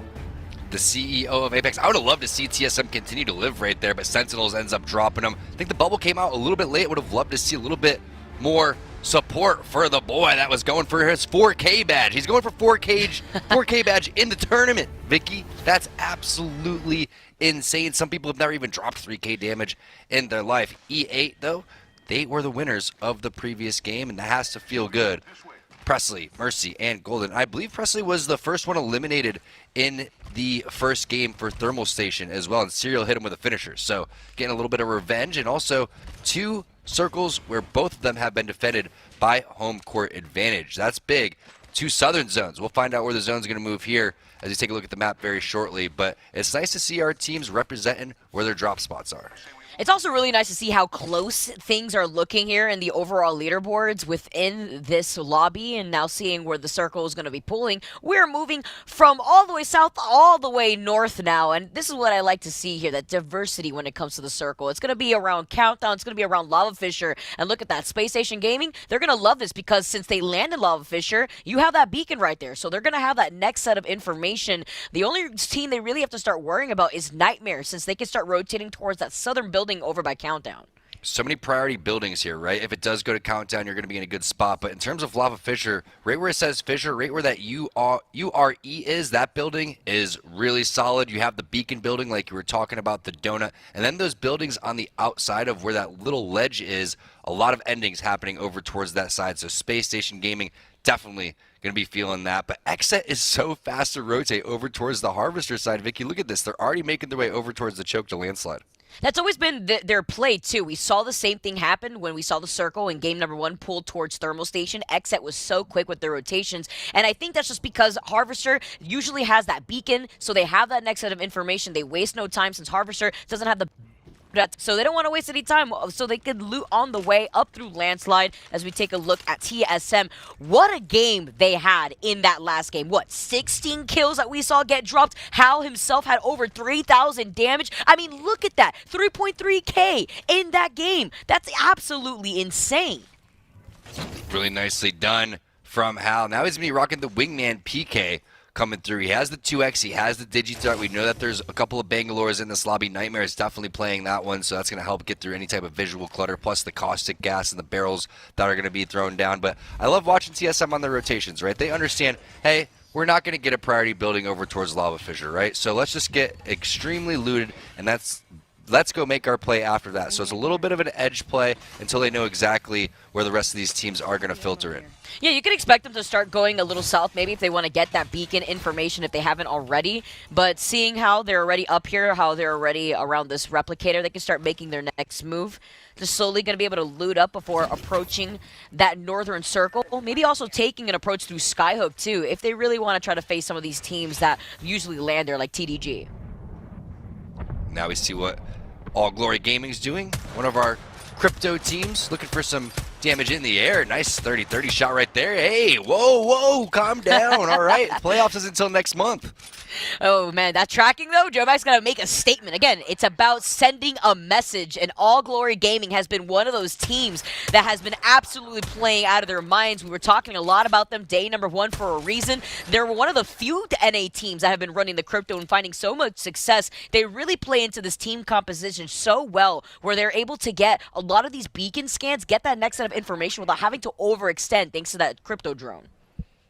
I'm not gonna lie, Joe Max hits players in the air better than I do when they're standing on the ground directly in front of me, standing still, Vicky. That was some really good shots. As you can see, the player outlines, another team is gonna be rotating directly in front of them, and let's see if he's gonna be able to connect on those shots. But we also want to take a look at the zone, and based on the favorable positions from our pro teams, you can see that is the building I was talking about where Torrent's at. Space Station Gaming, they're playing both sides of the zone too, and then you have the Beacon building right where Sung, Wave, and Stomp Star. So this is a great spot to be for these teams already set up in Lava Fisher. Absolutely insane. You see Space Station, Dexterity, you have Exet, Renegades. Over by the other side, I saw Bad Boys close to AGG. So many teams have already rotated in this direction, and I do think it's going to get contested very heavily where that beacon is close to Space Station. They could have that beacon in their line of sight, so that way they can keep pressuring out any other squads that feel safe enough to be able to get that next set of information. But that's why we highlighted AGG so much, because they don't really have to put themselves in that risky situation. They can just use that crypto drone to be able to get that scan.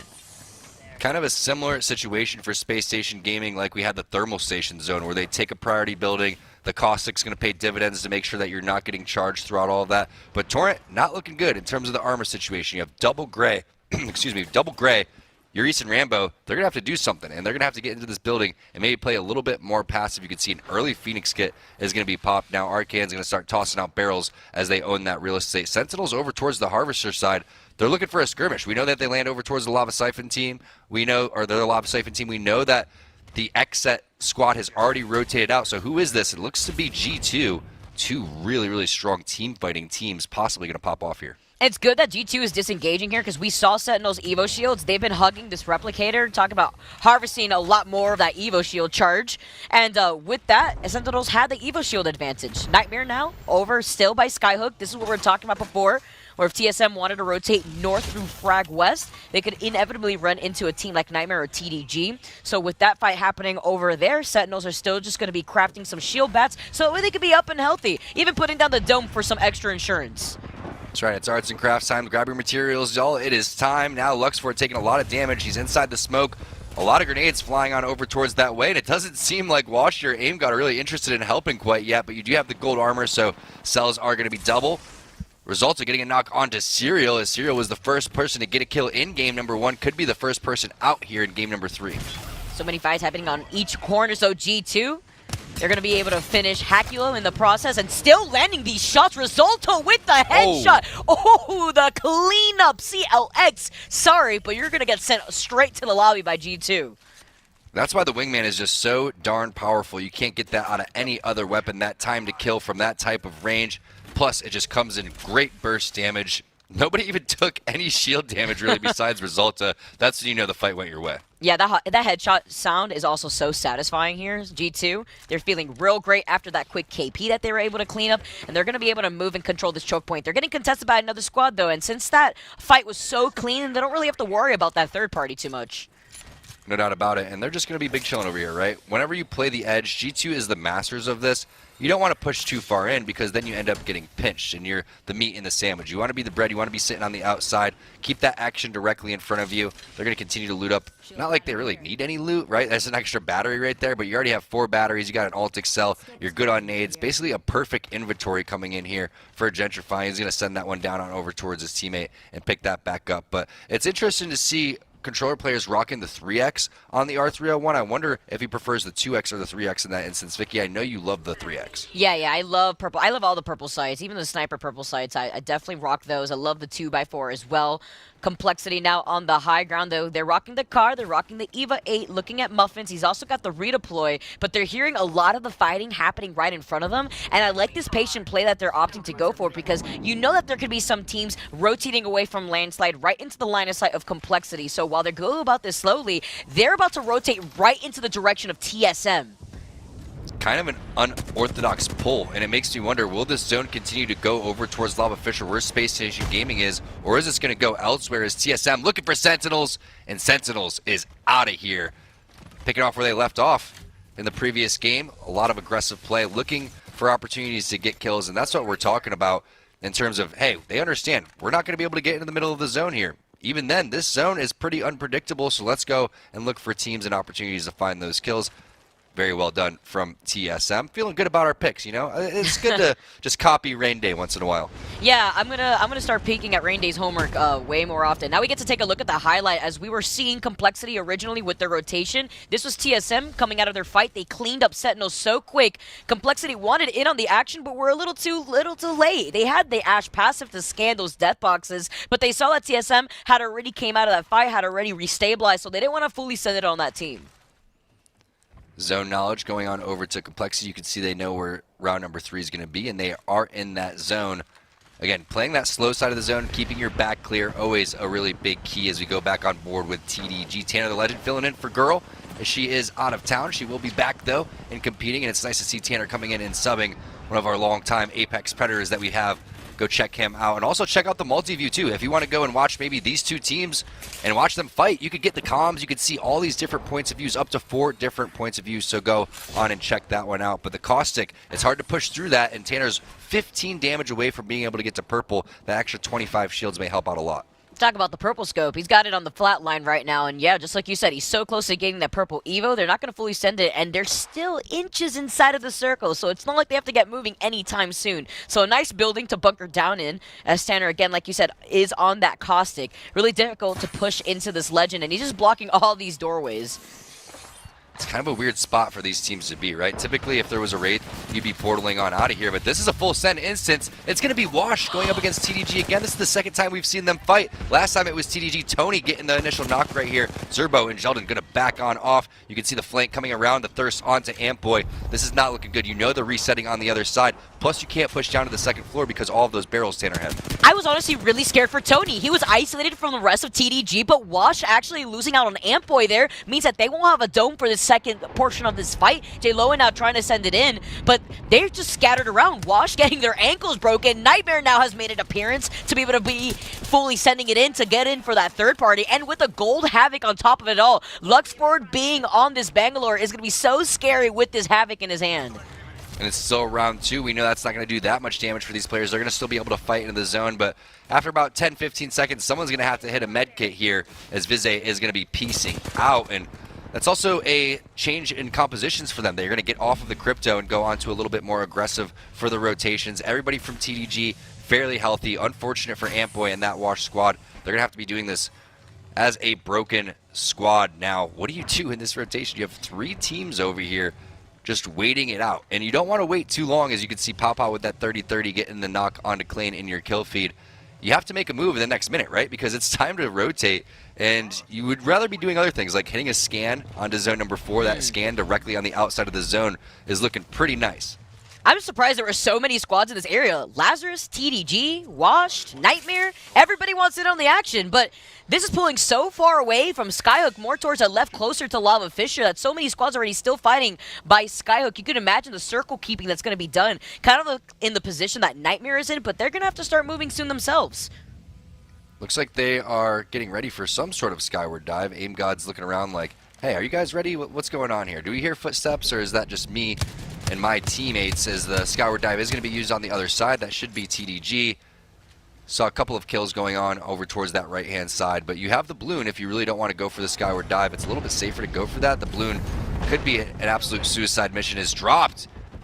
Naka Jaguars with that Arc Star. Defensive Barman's going to go down. Space Station Gaming rotating out of the Lava Fisher area into a little bit more central of that truck, and that truck could be a potential end zone. We've seen the zone pull over there before, and they're not interested in that smoke. They're going to back off and continue to watch their back. Look at Vicky as that next zone comes. If they watch that choke, no one's going to be behind them. This could be a great play for SSG. Yeah, SSG just has to make sure that their backs are cleared, and with AGG pushing away from Countdown and getting that knock, that's going to be a great situation for Space Station. They also got the Spitfire in Zanile's hands here. They have the redeploy just in case they want to also utilize that passive, but they're still pressuring out AGG. AGG, it's just going to be a matter of time before another team comes in on their 6 and actually pushes in to pinch them. We saw that Complexity was on the train tracks originally there, but Complexity doesn't look like they're moving up just yet. Space Station are just now going to be able to loot up real quick. The Chopper putting in some serious work as we take a look at what TSM's doing. They're making the rotation. Let's hop into a quick listen with TSM. Just land it. Land on there. Land it so we don't waste oob. They might peek the doorway. Look for that. Caustic team? Look door. Popping a cell. I'm 8-4. They're not fucking with us, looks like. Just literally 3-man stare at this shit. Don't worry about the fucking window guy. He's useless.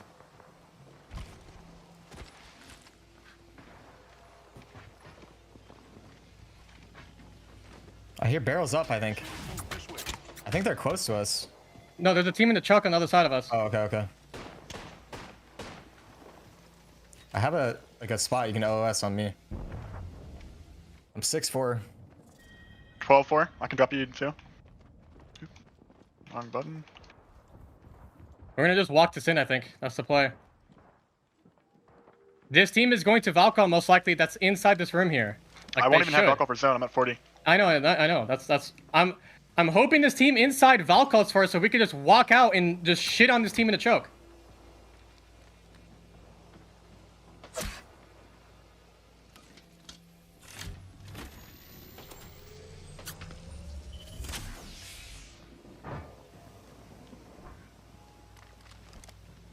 You're 100% not gonna have Valkyrie, right? It's at 54. No, Okay. we won't have it. I don't think. It's gonna be like really close. Do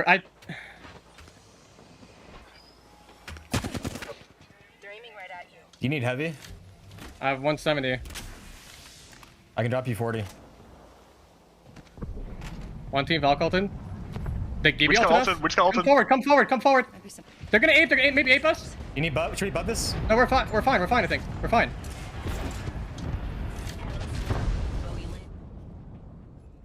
Someone just landing on us. Wait, look above. What? I don't know. They might be on the other side. Yeah, they are other side. This team on the What's your east is walking percent in, at? I What's your think. percent at Valkyrie at? 80, 81. He's Valkying us. He's walking up to Valky us. Yeah, keep looking. I don't know. They're gonna Valkyrie there. They're gonna oob. Valkyrie time. 88, 89.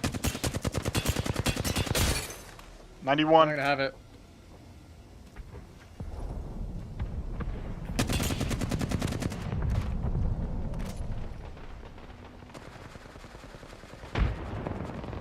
We might get crossing ulted here. What's the time? It's at 99, 100 now. I have it. We can go now if we Let's pop it. want. Let's pop that bitch.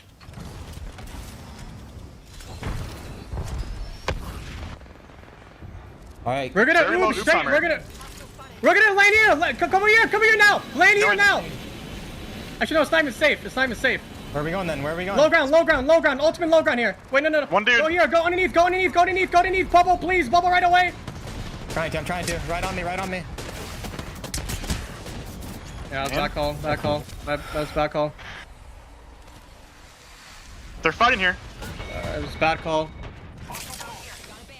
Such a tough situation. You could see how many scans were coming in. When the mini-map was all covered in red, you knew TSM had a tough break. That's another rotation that did not go TSM's way, just like how they did in game number 1. Now Complexity going to try to take advantage of that and maybe have their biggest game yet. You can see they already have 10 points. That's going to continue to be populated, but they have the knock on to start a fights. Matt Pickett.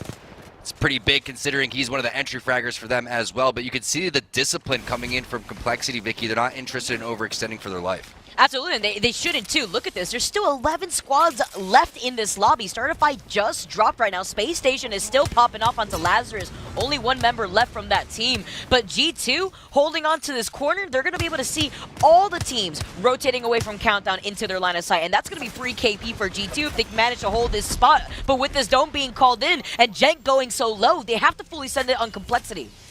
Space Station Gaming continuing to have a pretty solid performance today, but we're on board with G2 as they're trying to finger roll that grenade forward. You can see a little bit of damage over towards the side, but Gentrifying takes a ton. Now the massive shots connecting 9-9.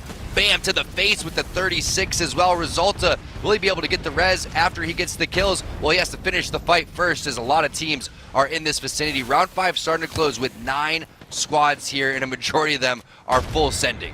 This is absolutely insane. Resulta still alive. Dexterity, though, with the grenade, cleaning up those 2 kills here. G2 with the mobile respawn beacon, they're going to be able to get both those members back up. Meanwhile, E8 has been popping off in the kill feed. We've been seeing them light a lot of these teams up, and they still continue to hold on this spot. And they're even using the mobile respawn beacon up to the right as some makeshift cover, but they're not in the circle, and now they have to funnel forward.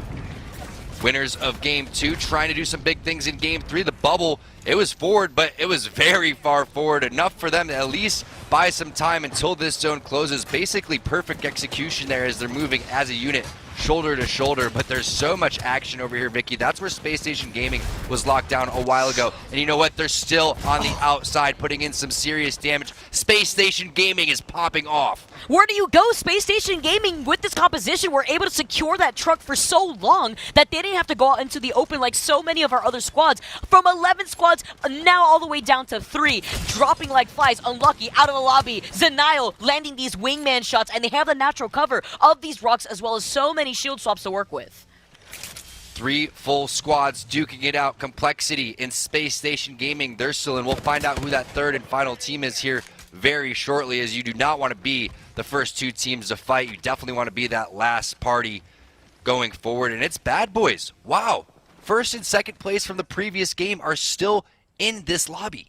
I love it. I love this. Bad Boys, after coming in second in game number 2, they're looking for their revenge. They only secured 2 KP, but still, second place, that's the placement points. Now they're going to be able to secure more placement points. And look at this. They have 7 KP as a whole, as a team, and they're sitting in the same exact spot that we saw G2 sitting in. Misspoke there. It was E8 who won the previous one. Bad Boys did get second, so they are trying to continue onto this total, but still, Complexity and Space Station Gaming, these are big squads that you're going to have to deal with. Very tough indeed, but they have the zone. Look at this. They're underneath the bridge. They have one team coexisting on top. Sometimes this may end up in a heal-off with this type of zone, but I don't think any of these teams are interested in that right now. Promus has the defensive bombardment in hand. He's going to toss that one. That's definitely going to force out somebody's bubble. Now it's forcing the team down to the low ground. Complexity has to push. They're going to go in onto Bad Boys, and now Space Station Gaming is going to take huge advantage of this. They've been playing this game phenomenally. While that bombardment put in the pressure onto Complexity, Space Station was still tacking them on with the wingman. Now they're fully uphealed. Now they're going to be able to contest Bad Boys. Is Bad Boys going to get second place again? Space Station, they lose out on drop. They're dancing around these domes, but Zenile, he doesn't miss. Only one left here from Frex, and Space Station are your Game 3 champions. That's how you fight in the bubble. You continue to go at it. You switch weapons. You don't have time to reload. You just got to let those things rip. There's no time for heals. There's no time for crazy reses. You can't run away. Once that bubble goes down and it's for all the marbles, you fight. And that's exactly what Space Station Gaming did. They did such a great job rotating out of Lava Fissure into the choke, over towards the blue trailer, predicting where the zone was going to go, and then picking up a lot of kill points along the way. Yeah, remember, they were holding on to that final circle over by Lava Fissure for a really long time, but it's really nice to see the teams that we were looking out for our teams to watch just absolutely popping off. You had Complexity in that top 3 at G2 win game number 1. We saw TSM pop off with that insane 16-kill game, but Space Station coming in first place with 12 kills. What a heavy frag game it has been for a winner so far in NA. It's all about getting into the middle of the zone. That's what they did. They thought it was going to go over towards Lava Fissure. We even called out where that zone potentially was going to be. Once it pulled away, that's when they made their big move. Meanwhile, you saw teams like TSM taking multiple skyward dives, not able to find anything throughout all of that. Look at the kills coming in from those top 4 teams, not leaving a lot of points for the rest of the lobby. Yeah, leave some for the rest of us. I mean, you know, if you were sitting in game 2 and you had to see Hal pop off with the Spitfire, I wouldn't be surprised, but they didn't perform to that degree here in game number 3. Very inconsistent look from TSM as we get to take a look at that second page, landing themselves in 14th place with 3 KP. That unfortunate indecision definitely cost them at the end there. Could be a little bit of a caster curse with TSM, right? We talked about in the pregame show how they've only had 1 placing outside of the top 10. That was 11th. They've had 2 in 3 games, both of them on World's Edge. We'll see what happens when we move on over to Stormpoint, but a tough game for a lot of our top teams that have already basically gotten into great positions for possibly going on over towards the playoffs as we see the damage being put down. I love when everybody's this even in the damage. Yeah, look well, at besides Denial. Frex. Come on, Frex, get it together. He's on the caustic too. You know, what you need to do is clear that space with that Nox gas. He's got to make sure he can bunker down with those caustic barrels. But Space Station's positioning in that final circle allowed them to bunker down inside of one of those trucks without being exposed to being out in the open field for a lot of the rotations that were forced out leaving that countdown area. So overall, Space Station really capitalizing off of those early rotations. And everybody really playing their legends to perfection, really, in terms of how Frex is tossing out all of the barrels, the Nox gas grenades, dropped on the Gibraltar, throwing the ultimate. The bubble timing was really nicely done, too. That defensive bombardment changed the entire outcome of that final fight, Vicky. Yeah, the very end there. You had the bad boys just send that bombardment down, but then you had Space Station off to the left, ping down on Complexity. I mean, when you want to fully send it on a squad, when you're forced off of that high ground, it's unfortunate. But then you also think about, do I conserve the dome in this situation? Do I just let it loose? It was a tough situation for Complexity to be in, but that's why Space Station were able to swoop up and clean up those kills. Definitely was. Let's bring Kate back to the desk to help us break down the action from the first 3 games. World's Edge, that's exactly what we would expect, Kate. Oh, you are not wrong at all, and it did not disappoint, to be sure. And one of the things I get to do is I get to sit back in this dropship here and just kind of overlook the entire map and enjoy the carnage that we have seen. And, of course, that means we get to start us off talking about match number 1, which my pick and James's pick G2 won. But as we talk about that, the thing for me was that early rotation into Thermal Station. We had early contests. We saw early blood. We saw TSM jumping in the fray early, unfortunately out early as well. Tom, talk to me through how G2 really managed to defend this home court despite so many teams descending so fast. It starts with their original pick to sit up over towards the high ground, and then after that, it's all execution. And the hardest part was when they had to move from that high ground down below. Which spot do you technically pick? Because that's when Thermal Station really starts to heat up. And then just looking forward to the bubble fights, that's what they do. You can see them picking off Saucer. Nice job by Renegade Saucer coming through off of that red ship, but also the presence of mind here from G2. Yes, you sacrifice a little bit of your life right there, but to get those 2 extra kill points on the ground is really big, and then finishing it off strong with the 3rd. Absolutely, and as we take a look here at match number 2, Hal, we got to talk about it. 16 kills. He could have had more damage. He could have gone even further. And Vicky, I'm going to give it to you in a second, but Tom, I know, if given the chance to be on TSM in that moment, you've got some thoughts on what could have gone differently. I just want to see these bubbles come out earlier, okay? I really do. And I know Reps is one of our strongest players, if not our strongest Gibby in North America, but I feel like they're not utilizing all of their resources, right? The bubble comes out, but he's taking a lot of damage from over towards the side. When they get the landing from the previous game, game number 3, I want to see that bubble come out immediately. I think that there's just a little slight delay that's going on in terms of the communication. You are absolutely spot on, as per usual. And Vicky, I feel like as we see the end circle here with E8, which is definitely a team I've been keeping my eye on, which is such an interesting one because they're 38th currently in the overall leaderboard, so came out of nowhere presumably. But Vicky, as we talk about that bubble fights, SSG in match number 3 specifically, boy, I am rhyming a lot, they're showing us the masterclass of really how to use that bubble, not as basically as an asset, as an incredible tool to take on your opponents. Yeah, talking about using their utility, not only were they able to bunker down that truck like we were saying before, but they didn't fully send it until they saw the opportunity that Bad Boys opened up for them. Bad Boys already took so much damage around the end when Complexity dropped down on them after they wanted to hide away from the bombardment, that Space Station, all they needed to do was mow down the competition with whatever was left in that Spitfire. Saw so many Spitfire plays coming out on World's Edge, but what I am worried about, Kate, is are we going to see teams like E8 continue on this domination while we make our move over to Stormpoint?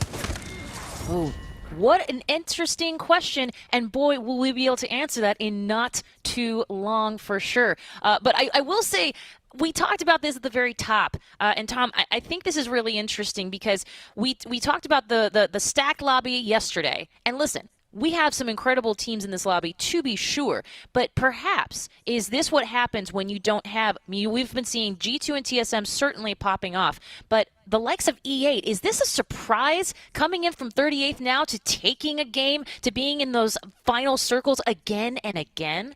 I don't think so. I think that what happens from a psychological standpoint is once something gets announced like a LAN, everyone wants to go to that. Everyone wants to be involved, right? Everyone already wanted to play for $1 million at home, but when you throw that extra layer in there, it just becomes a lot more real, Kate. And I think that people are sensing that now, and we're starting to see everybody really step it up because they want to go. They do indeed. Let's take a look at that leaderboard. And one of the things I've been noticing a lot is that, sure, we don't have necessarily the TSM coming in and winning a fight, or winning a match, but boy, do they rack up those points there, Vicky. But Space Station Gaming says, no, I think we're going to enjoy this. We're going to enjoy our wins and our losses equally because the KP and the placements are there. Yeah, this is the Split 1 Space Station Gaming that I was expecting, and they are here to deliver. I mean, week 3, they had a pretty nice showing. They were in the top 4 right behind Sentinels, W, Energy. Now they're showing that consistency. As time has gone on within the NA region, you could see them really picking up the pace. Now, overall ranked above G2, that's saying something, and with a nice little gap between themselves and second place too.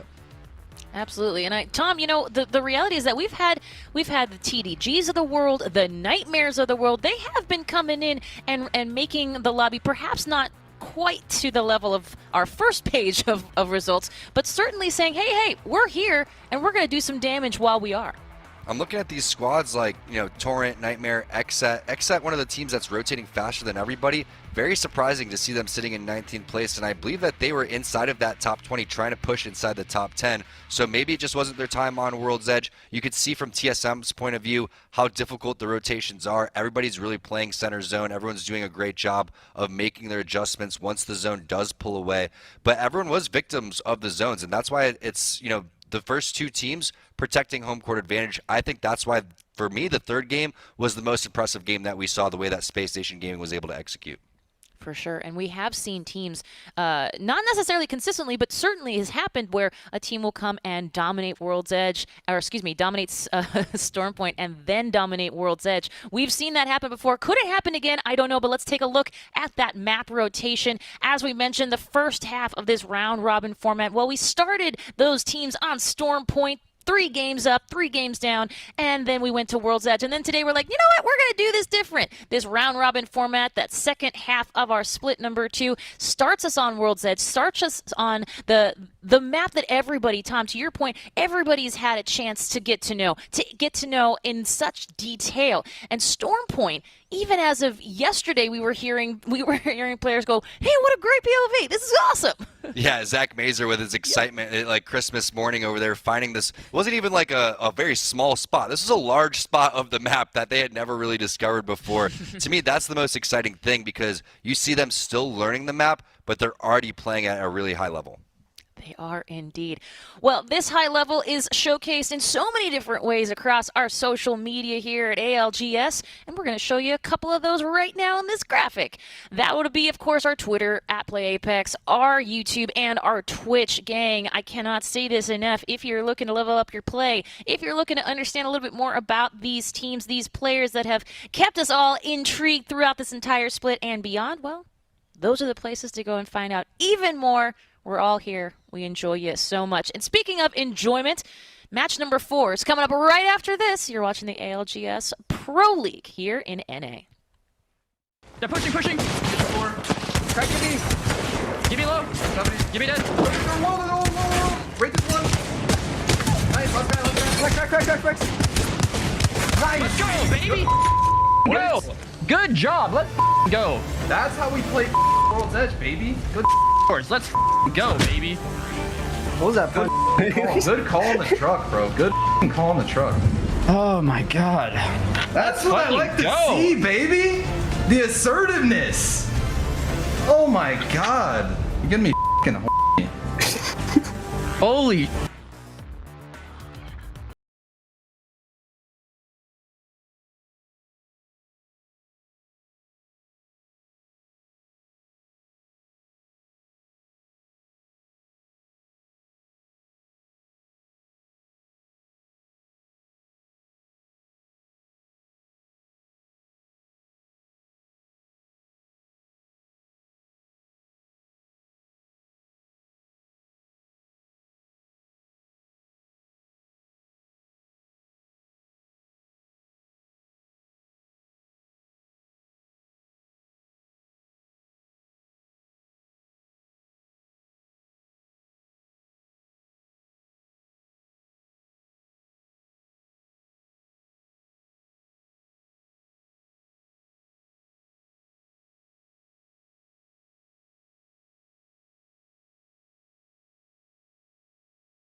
Well.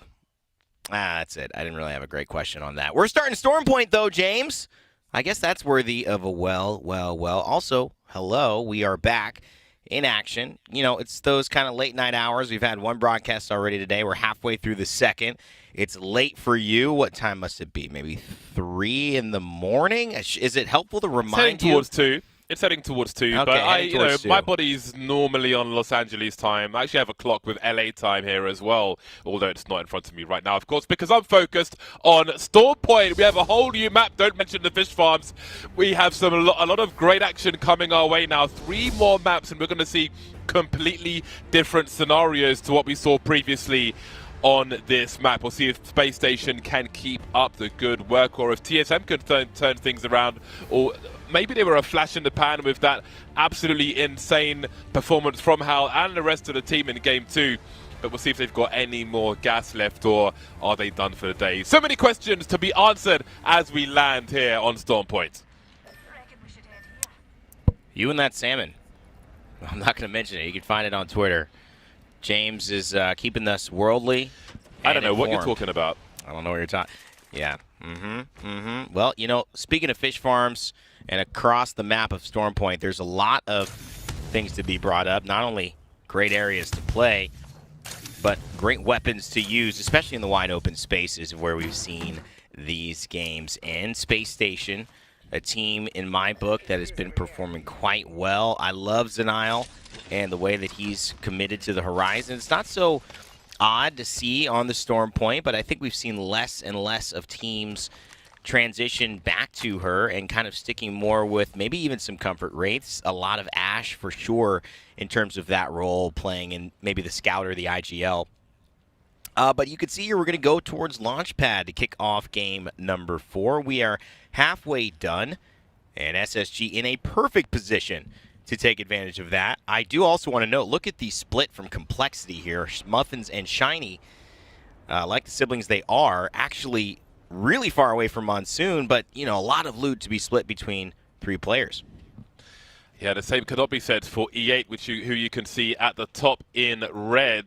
They are landing in a high-tier loot position. They have to rotate quickly, though, because they are the meat in the sandwich if they don't, and they're on the move already. So we'll see where they end up. But they're going to have to be fighting early, I would expect, with any rotation that they're going to have. They've got a very narrow channel with which to work with.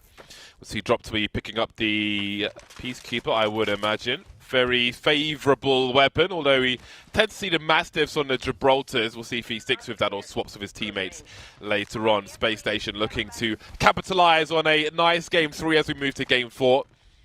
Now, Storm Point, of course, a very big map, and we often see slower starts to this map as everybody tries to get the best they can out of the replicators. Of course, this week you have that purple backpack in there, which is oh so important. So people have been taking extra time to make sure they have all the things they need, all the pieces they need before they put their jigsaw together. Different roles, different performances. Of course, Mark dropped these, and Bowen, Monsoon Fuller. Big note to Monsoon. I actually heard this in an interview the other day. He was competing in Paladins before he kicked off, and Apex Legends got a little bit of a similar track there that we followed to get to this great game. And obviously, when he came to Apex, all of that is history. Made a name for himself, taking down one of the greats in streaming, Shroud, with a big Kraber moment, and obviously grew to not only the rises of interest from a content creator perspective, but of course, as a pro. Him, Muffins, and Shiny getting together here for complexity. Now engaged with SSG near where this circle is most likely to end, but the story of complexity still very much from its culmination. I feel like this team has a lot to give. And boy, oh boy, would you notice that TSM actually here too? We've got XSET, SSG, Complexity, and TSM already right here in round 1. There could be some serious action happening. With Space Station enjoying some high ground, it'll be hard for these teams to push each other, so they may be keeping an eye on things for a while. Very awkward landing for Complexity, just hiding behind some boxes. They almost look like they've been shoplifting and they're trying to hide from security with the corners they're holding at the moment, and they will be harassed for a while. Oh, even the ultimate getting thrown out as well to maybe try and pull them into the open. Not quite getting what they were looking for there, though, as there'll still be some cover for Complexity, but I don't know how tenable this position is going to be over time. Their resources may be limited as well, trying to ward off some attackers. But what is their next play here? Where do they go from here as they try to avoid all these grenades and such? You know, NRG actually played, I think, this north pad zone, launch pad zone, excuse me, in a pretty similar way, kind of running from the outskirts and pushing in late. But because they're here so early, there's going to be a lot of teams who end up causing them grief if they stay here. So I agree with you, James. Really not a lot of real estate. We know that under this bridge is a pretty good place to hold. Teams have to kind of full commit to get in and take over your place. But I wouldn't be surprised if Complexity and TSM kind of go at it here. And Imperial Howl hitting the first strike. Yeah, if somebody's going to find an angle, if somebody's going to find a way, it's going to be Hal. His spatial awareness is through the roof. Despite Space Station being up high, he's still going to land some damage with the Wingman, which since the Split 1 finals, he's really been favoring this even more. Possibly his favorite weapon at present. He has it so often and does deliver with it, as we have seen. It's a very nice damage, and again, Complexity are in a position where they can't really replenish their resources, so they want to hold on to these shield cells and such for as long as they can. They have some reasonable armor at the very least. Of course, we saw Torrent with a reposition earlier on World's Edge, where they were very squishy indeed and didn't really have the opportunity to lever their shields up as far as we could tell. But Complexity have purple and blue at least. But indeed, this is going to be a very long day in the office for them, especially when they don't have a roof. Wingman, obviously, just what a legacy weapon, always so good. I kind of actually misspoke on the efficacy of it last week. I've covered this so many years now in Apex, and I almost get confused, but it is 100% movement speed while you're aiming down sights. Part of the reason it's just so effective in dodging and also delivering damage. Almost every single weapon outside of shotguns is going to give you some type of huge movement speed decrease when you aim down sights. And even looking at the Peacekeeper, you're going to get 91% of your movement, but you're not going to get 100. That's where the Wingman and the pistols like the P20, the hammer points that can go along with that, and the RE45 actually do have a really big impact. The Mozambique as well in the shotgun category. But it's one of those things that from a heavy ammo weapon with the efficacy, the headshot ability, the easy efficiency of the ammo, you talk about a weapon that can do it all, but you've got to be confident to hit your shots. That's the Wingman. And so it's pretty deadly and pretty scary that Hal has gotten comfortable with a weapon like this that already has a leg up in many ways over the rest of the lobby. I've got to say, I'm getting Mario Kart vibes, like Super Nintendo Mario Kart vibes with these tridents in the bright blue water. And I wasn't expecting to see so much trident in professional matches because it is one giant hitbox for your entire team. However, we have seen how many teams are focused on using the replicator. Of course, that may change from week to week depending on what's inside it, but it has been a big priority all week, and we are seeing teams come through the ring very late indeed to use as many resources as possible. And I'm sure that is increasing the use of these tridents for this week. So it'll be interesting to see how that changes as we have different items in the replicator. But for now, they are of high importance to quite a few teams. So we do have those late rotations into the ring, and we'll keep an eye out for that as we still have 20 squads up. There's just one unlucky soul who has been lost early now as we have 59 players on the server. Really, really interesting thoughts on the Trident. We'll bring that back up again. We've also got an interesting character choice. I love the XT and the Fuse that they bring to these lobbies. 14 points. Could this go even higher? Obviously implementing something that most of the lobby are afraid to do. Fuse has been a staple in the earlier parts of the scrims and the meta. And you will still continue to see teams experiment and trust in it. Mr. Hakulo on CLX, trusting in the Valkyrie, staying inside, not winning that one DXT wave, getting a little bit of a reward for their pick. And the Fuse with the Devotion, Turbocharger, and the Peacekeeper. Oh, big Ring of Fire ready to go as well. Excited to see if they can make something out of this lineup heading towards our next circle. There's still 20 teams alive, James, so a lot of Apex to play here in Game 4. Yeah, a lot of coexisting in this area as well, as we have another beacon scan. We can see there is a lurker to the right side of the screen now, being joined by another one. So this is only going to get busier. there's not going to be space for all these teams in this small, so we'll see how things continue. But Space Station will be chilling for a while again.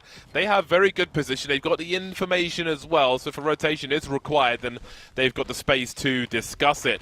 Although, if they do need to head out, that could be awkward, actually. How would they do it from where they are with all the teams surrounding them? I imagine they'll be hoping that they can stay put, because otherwise they could find themselves in trouble. Now, TSM have been here for quite a while, and of course, Reps has his squishy armor for the time being. Limited opportunity to level up that armor, but that will be a focus for them. That will be in the back of their minds as they think about what is coming through. Also, they're not in a position, of course, to get that beacon information, so they don't know if their position is still good.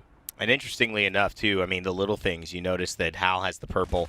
Could have easily swapped with Reps to get the white, but Reps isn't that kind of player. He is somebody who is a giver in many ways to this squad, doing the things that are sight unseen, yet very, very much felt in terms of the impact. And he's going to get his own white up. He's not going to put that burden onto Hal to go ahead with some type of task. Hal needs to stay focused on what they're going to do next. And obviously scouting out that area, getting ready for the entirety of the team, as it's all on really his shoulders, as well as the feedback from Reps and Verhulst to get the job done and make those clutch plays. So really, really nice teamwork in the small things from TSM to be able to move forward succinctly here. With G2 now in your feeds, they have taken down, I believe it is Renegades who went down. I know that, oh no, it is CLX. I know one of Renegades has fallen to G2. So they're running around the map here, willing to fight, as they are leading points in this lobby here from the team still alive. Yeah, DXT still holding on. I don't know if they get the banners from where they were lost, but we'll have to wait and see later on. We can see Torrent, one of the few teams in this area. Again, everybody taking it slow for now, but once this ring compresses these teams, then things will start to get more interesting. Everybody being real careful for the time being. G2 looking for a deep run again. With how they performed so far, they really have some nice opportunity ahead of them. And TSM, they do as well. I mean, they've had some very mixed results, very underwhelming in the 3 games that we've seen. Of course, there was a big spark in that second one, but they still have plenty of chances to bring this forward. And I wanted to mention, actually, XSET, one of the three teams I was looking at in the middle towards the bottom of the table, where I'm looking for better results from them. XSET was one, Complexity was the other, and the last one I have to think about, but I'll come back to you when I remember it. Well, definitely the time for XSET to make a play is now. Complexity sitting calmly where they started, but as you see teams start to move and get closer and closer, they're going to have eyes on Complexity. They are out in the open, and so they're going to have to decide, do we want to push TSM below? Do we want to get out of here and rotate? Crummy waiting with an Arc Star that will explode really nicely timed as the dome shield of the Gibraltar will move away. But I am very, very excited about XSET and, of course, DXT, who seem to be making their way across the fields. Kenny hitting up a shield cell, 100 left before he gets up to purple. XSET on 3 points in the day, and Imperial Howl still firing away. It's good damage. TSM's Rep still working on that white, desperately needing a couple of shots here to get him back up to fighting fitness for an engagement like this. Okay, DXT. Oh, no. I just feel like Start a Fight are possibly going to be able to loop in on TSM here. They're not afraid to do stuff like that, James. The hammer drill from Vayne. Very, very nice damage indeed, and it gives him an extra shield cell. Shields. Actually, not a shield cell, obviously, but that is that was some nice damage, and that could have been followed up upon. Torrent was the third team I was thinking of, actually. A very confident team who will be disappointed with where they are at the moment.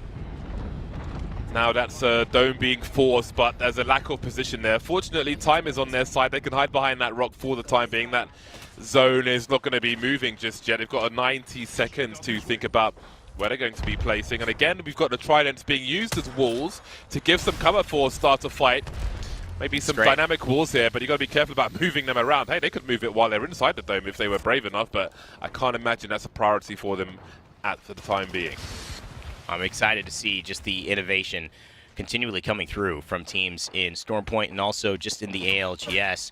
These Tridents, now it's almost a staple of the meta. Things have evolved so quickly that this is absolutely standard to see these two vehicles that are meant for rotating being used now just for cover that can rotate with you It's not a far cry from throwing a Gibraltar Dome Shield onto it and rotating as well, but keeping them stationary, just so fun, so creative. The options now become limitless. You could see a phase breach ended in a lot of kills there. TDG, we know the girl in Toronto, patiently waiting, watching the team, supporting. 12 points so far. Tanner filling in and doing a great job at that.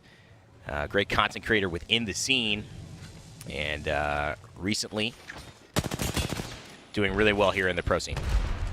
So we can see G2 have moved forward. Now they find themselves in a nice position by the stairs. And let's have a listen in and see what's happening on their comms at the moment. Give me his first floor. No. I'm gonna sit on this door. Alright, bet. I'm gonna watch the staircase then. I'm watching the staircase. One in the shot crack. There's a team playing on the roof. If you hold that door, we're chilling. This door's already blown off on their back, on the right side. Just hold that door and watch the staircase. I might get a knock. Hold on. Where are these bodies now? Ash 140. They're on that floor. They're on that floor. Yeah, but if we fight them, we just get insta-thirded. Alright, outro then. I have 2 frags. Should we maybe like hold like up on top of the zipline too? I think they're up there. No, just saying. Yeah. Are they? No, they're not. There's no one on height? There wasn't. We didn't scan anybody. I think the kids that were shooting us were them. Yeah. You know, so. Bet. I know, but we still gotta keep the middle floor. That's where we fall back to. Alright. I mean, a team will not know how to Height to get height. Yeah. Yeah. But we have this door to play right here. We have this door to play right here. We can walk out to this door. Yeah. Right, Is that side better to play? No. No? No. Right. No, team on height will shoot for a little bit. Team on height will focus them for free.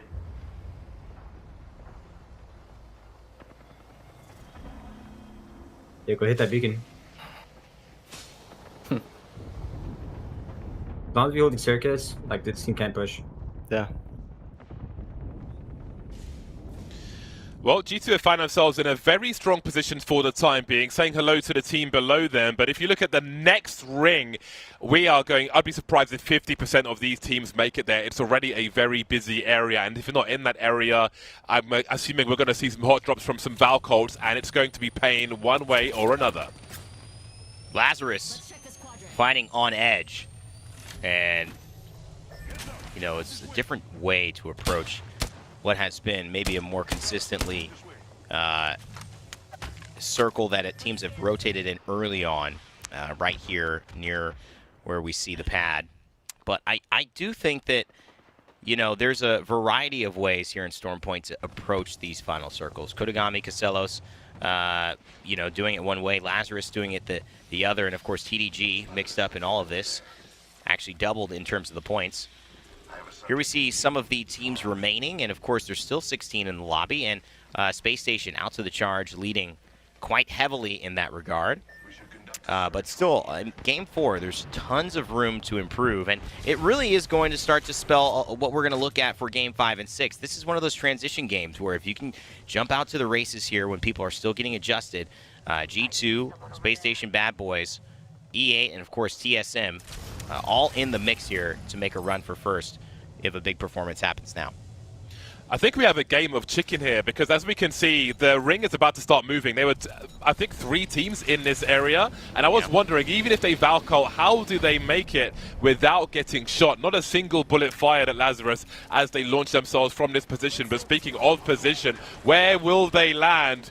They're going to have to do as Complexity did in exactly the same spot, basically. And it's going to be a lot of people in the air heading towards this ring, because we are losing 50% of the playable area. More and more are going to be landing, and TSM are going to be very hyper aware of who could be dropping, because of course they are undercover. They have a roof over their heads, which means that these Valcolts might not even see them. They might think it's empty. Everybody's going to be a bit twitchy now as these rotations come through. And have a look at the kill feed. There just isn't the space to coexist, and there's all kinds of players going down now. Watch getting eliminated, and I'm sure there's many more to follow. G2 finding a ton of damage, and they're all on purples. This is the worry I had for where Complexity was, but so far in the kill feed, Complexity doing fine, even though TDG getting involved in the mix. Complexity had fought off, and Lazarus forced to take the left side. Sentinels all the way to the right. TSM still sitting underneath that building, but they are still ever close to Complexity, who is going to make a move. It is NM, Nightmare, making a move onto Tanner the Legend, so creating nightmares for TDG. E8's eliminated in the meantime. We move to 14, but surely we got to get down to 10. Otherwise, gone. things are not going to calm down. Exit, they're gone as well. And TDG will do what they can, trying to stabilize. We've seen some reasonable placements from them. I think they came 7th in the first game, if I'm not mistaken. And perhaps they can get Tanner up. I don't know if Tony's got his dome yet. I'm assuming not, but they might find a little space because there's a lot going on the other side. As we can see, Nightmare have got more action, and G2 are looking for more KP. It's TSM on the west with Sentinels, and it's G2 on the right with TDG. What is going to happen here? Nightmare, they fall. Gentinels, excuse me. Gentrifying, making an electrifying play. Can he continue it up? He's lost a Designful. This is tough. Resulta and him are going to have to go big here or go home. 6 points to the name, 5 kills for Gentrifying already. What can he do here?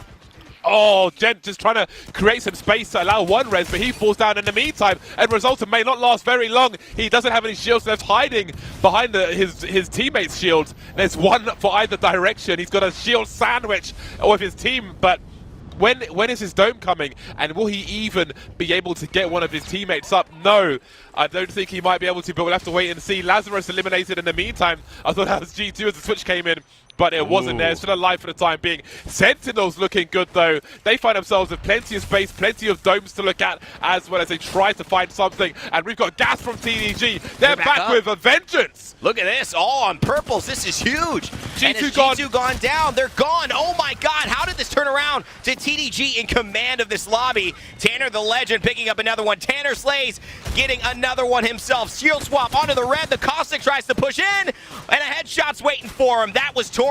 RKN slapped around with Tanner Slays and Tanner the Legend. Durango, he falls. Tanner Slays, he's most likely going to go down here as well, as alongside Complexity. All of the chaos, the carnage, and TSM sitting idly by saying, hey, this was a good spot after all. 4 kills for TSM, and Reps has found himself some purple armor, which is very, very nice indeed. You can see eyes shining near the edge of the ring. Has to be careful. Got to get his heals up for his health because he was on about 1 HP. Looking kind of parched, air looking kind of dry down below with all that caustic gas, but some of it's gone now as we have 6 squads remaining. You can see all of them at the top of your screen there. Space Station, TSM, Complexity. Sentinels unlucky.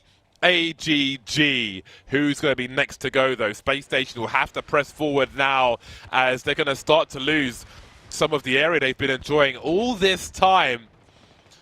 We'll see where they're able to play now because they're going to have to fall between teams, I would imagine. Yeah.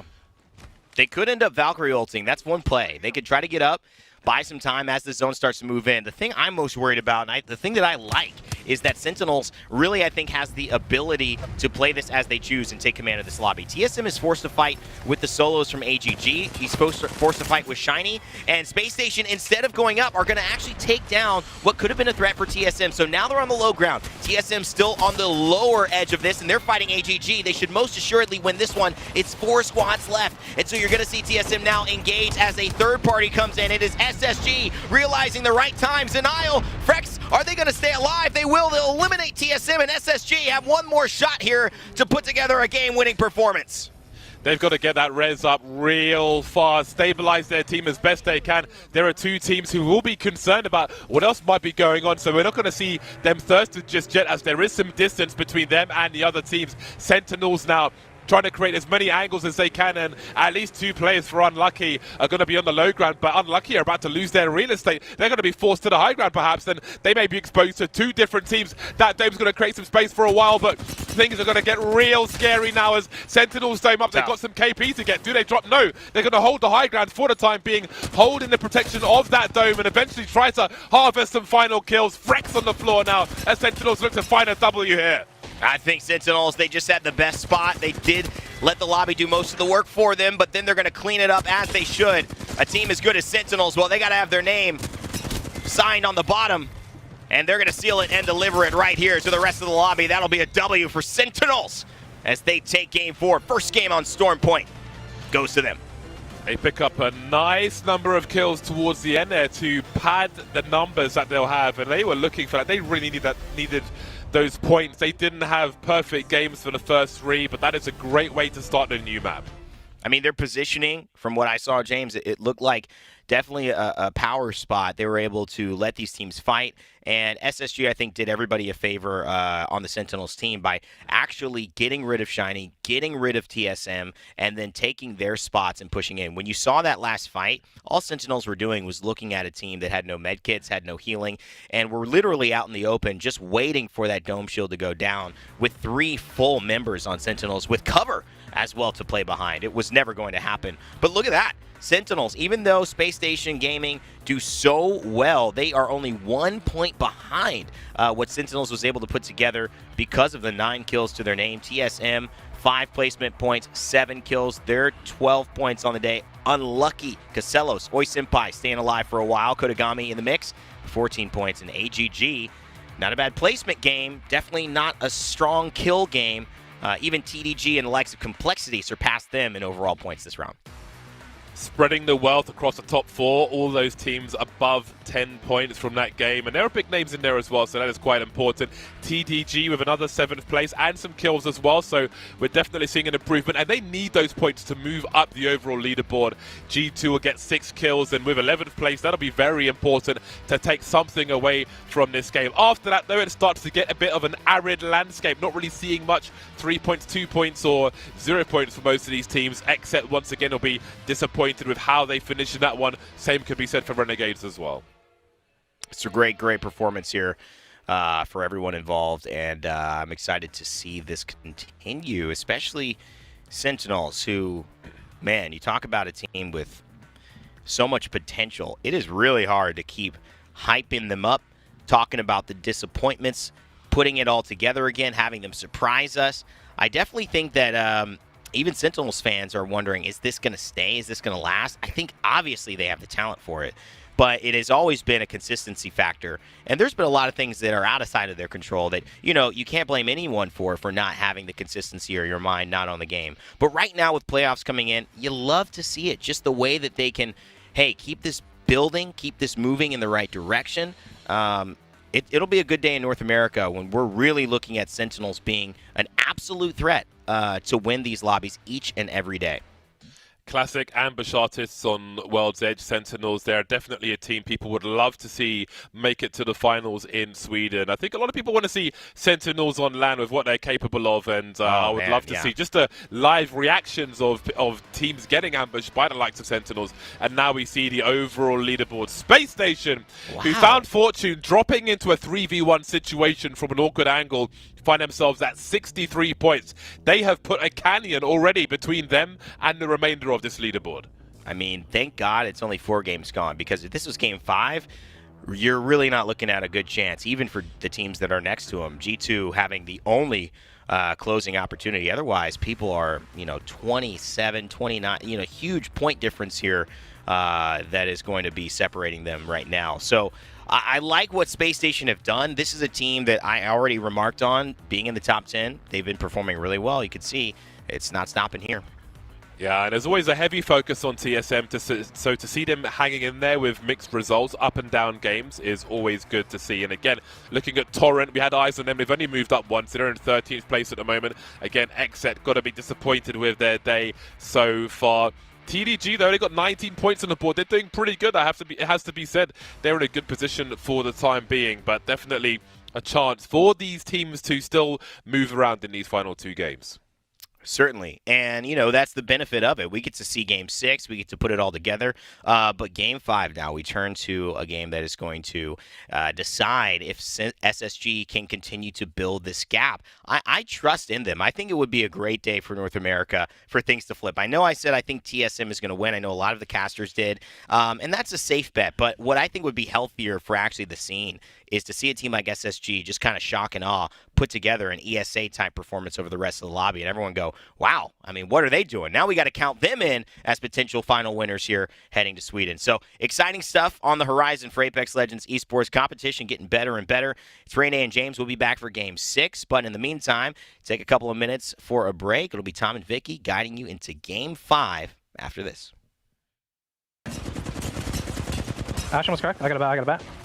Still alive. Batting right now. He flew up. Look at them all under. They're stuck, bro. Ash one. Yep. He's in the corner. Fine. He's dead. Nice. One more. So Gibby under us. Nice, good game. The easiest game ever. That was like the, yeah, I don't even know what the that was. We had two people in the open and we didn't kill the kid either. Bro, I missed every bullet. Yeah, this guy bubbed so I couldn't shoot anybody. No, I thought he'd give me onto this. Oh, yeah, I know. I was just staring at the team on the right because I didn't want them to like climb up on us or something. Monster Energy, the official energy drink of the Apex Legends Global Series.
Games down, 2 remain. Space Station Gaming looking extremely strong. Sentinels, they took game number 4. T-Squared and Vicky bringing you the action. I love what Rainday was talking about, how we'd love to see Space Station Gaming kind of throw a wrench in everybody's plans, but don't forget, when it came down to winning the big bucks, 100 Thieves, no one would have predicted them, took that championship, so you never really know what's going to happen in Apex Legends. Yeah, let's not forget that Space Station Gaming in Split 1, I think they finished overall in 6th place. So Space Station put in a lot of work at the start of Split 1. I want to see more Space Station Gaming coming out to these lobbies, and they're absolutely delivering. No doubt about it. And when we were looking at game number 1, is like maybe Complexity is going to be back into old form the way that they were able to predict that thermal station zone. We saw G2 take that game as well. And then we're seeing other teams like E8 pop out of nowhere, not only with a great performance in game number 2, but a solid performance in game number 3. But you hit the nail on the head. Where are the teams going to play in terms of how they're going to do on Stormpoint? Where are they going to fall? It was nice to see Space Station Gaming keep up that consistency as we take a look at the leaderboard. Yeah, look at this little gap that Space Station has built up for themselves. I mean, we've seen G2 put on quite a performance in the past. I do not doubt that with a crazy pop-off Game 5 or Game 6, they could definitely match that with Space Station, but it's about keeping themselves in the top 3 like Space Station consistently has within the last 4 games. And TSM, they've been playing pretty solid, but again, they're not able to keep their entire team up in these end moments, which would be really big for them. I think the biggest surprise to me on this right-hand side has to be teams like Torrent and Xset. These are teams that are trying to get into the playoffs. They're definitely capable of putting up big points, but for some reason, it just hasn't been their day. And you know what? I don't even see the other side of the coin here. AGG sitting on the other side of the page. We've highlighted AGG back in the past in day number 1 when they were having a pop-off moment for themselves. I want to see more of AGG, especially seeing the compositions that they usually bring out to these games. But we are diving into our second game on Storm Point, match number 5 overall here in NA. I'm excited with Sentinels taking that game number 4. That means Sentinels, Space Station, they've woken up, Tom. And you definitely got to look at that math, right, in terms of can you stop Space Station a little bit? And if so, who's going to be able to share those points to try to put up that first place overall? Right now, it kind of looks like a race for second place, especially if Space Station's able to get in maybe the top 5 here with some kill points. Then they're going to be looking mathematically over the top. But that is tough to say after 4 games. I mean, 4 games already past that 50-point mark. That's definitely what you're looking for in terms of playing some high-level Apex. Now on board with the winners from game number 4, it's going to be Sentinels making their way into their POI. And I love the way that Sentinels is continuing their same composition. We were expecting a little bit more changes, maybe like TDG getting off of Caustic, but Tanner's staying tied and true. Let's take a look at our first fight. Yeah, here you go. Dexterity over by Fish Farms here, closer to that shipfall area. They get the knock here with Davis on this fuse. We've seen Davis before on this fuse in the past, and they're sticking to it. They managed to get that knock on to start a fight. Surprised that we're seeing those early 50-50s still going down, but this is Storm Point. We usually do see this with start a fight landing over by Fish Farms. And there goes the res. It has to feel bad, man, for Crummy just to get punched out within the first couple of seconds of the game. You're also going to be having the bow check PK. Maybe not the most ideal situation, but everyone kind of backing off. Pickett with some great cover fire on over towards the side. You saw the missile barrage was landing. 50-50s are tough, though, Vicky, because we know within 30-40 seconds, other teams are going to be looking to third-party this. Not only that, you're using a lot of your utility overall, and we touched base on what Tanner was playing. Tanner the Legend still on that Caustic, and when you look at the zone where it's pulling over towards them, it's going to be very useful. And they're going to have the beacon, so that way they could plant their feet into that final circle where they're going to predict where it's going to be pulling. But something else to know after that 50-50, with Dexterity taking over Gill Station, now is when they're going to make their rotation over to Shipfall, and they're going to deny that loot over to Start a Fight. So Start a Fight now are kind of pinched here between Dexterity and Space Station Gaming. And as we do have that information of the beacon, we do see it is going to be pulling over to TDG. And because of the group stages, you're only playing these teams twice, right? So you don't know exactly if that 50-50 is going to happen again, and you don't really have that many games to adjust. So when I look at 50-50s and you're not getting much loot, Loba's definitely a play, is extremely viable, but it's not that popular in North America. When teams come to mind, I think of, W, I think of C9, not much more off the rip, right? That's just how unpopular it is over here. So we'll see how they're going to fare on that opposite side of the map without any of that utility. Bad Boys looking pretty solid. They've gotten a second place overall, and 39 points isn't too shabby. Yeah, I mean, Bad Boys sitting overall in 3rd place today is an amazing look from this team. Just being able to secure 18 kills, I believe, in total after that game number 4. Now they're going to be able to make those quick rotations, seeing there is a beacon that is going to be on the high ground here, but they know that there's been a squad that's already contested this spot alone, so they just got to clear the space, because we don't see the Bloodhound being used up in North America either. We see a lot of the Bloodhound in EMEA. We see a lot of those Bangalores, which is the reason why we see those Bloodhounds usually come out. I know that you love Bloodhound, Vicky. Me, not a fan. I had an epiphany, though. I go, I hate getting scanned. And I was like, I hate Bloodhounds. And I go, you know what? I'm going to turn this into, I love Bloodhounds. I'm going to love outsmarting every Bloodhound from now on. Just got to change your mentality, Vicky, all of a sudden. Then you'll be just, that's just how you do it. Hey, it's all about that positive mentality. I absolutely love it here. Torrent, though, you know what? They're in a fight, and they're running the Caustic, something that I can't say that I love very much. But you know what? I definitely appreciate sticking to your guns here, even when we're not on World's Edge. Torrent, they're looking to make a comeback. And Racken being on the Cossack with a purple Evo, he's trying to take a little off angle. Rambo also putting in some of that pressure with the R301, unfortunately missing those initial shots. But this is why when you have these elongated fights, the third party is going to be rolling in from the high ground. Tough situation to be in, just like you said, perfect timing for the third party. We'll see if the wingman shots can connect. That would be big for Luxford, but speaking of Loba, Luxford's going to get off of Bangalore, interestingly enough, when Bangalore you would think would be utilized here on Stormpoint, and is going to switch on over as Rambo gets knocked that 30-30 from Papa, looking deadly. There goes the flush. Renegades needing a big game. They are still on the bottom of the leaderboards for overall in terms of being in that red area of relegation. You want to try to avoid that, especially when you have multiple tournament winner, one of our most successful players in ALGS Madness on the squad. Oh, absolutely. Madness making those plays here. Torrent now trying to make their own play. With Rambo being gone, they could successfully get that banner. Saw Nightmare on the high ground originally there too. Now they're going to be able to zip line over to see what the action's all about on the low ground. Lux40 though, he heard us, Tom. He's on that Loba. Now TDG in a fight for that final circle positioning. They had that scan. They had the Cossack. They were able to secure this building, but they're taking too much pressure. They finally clean up AGG, and that's AGG being the first squad to exit out into this lobby. Now the archers are being moved in here, and Tony needs to be careful. He goes in for the shield swap, but the third party's rolling in. They need to make sure they don't get thirsted here. Yes, you're getting the armor swaps through, but who's going to be able to go for the res? It's 5 seconds for the bubble. Now the enemy team is going to be pushing in. Big 120 there. Terror needs to start tossing bubbles. Enemy bubble is going to come down. He needs to start tossing barrels. Excuse me. The barrels are going to go down there. That's the thirst right there. It's going to be Lazarus. It's going to be Dank coming through and finishing Durango. Now they do have the respawn Vicky above them.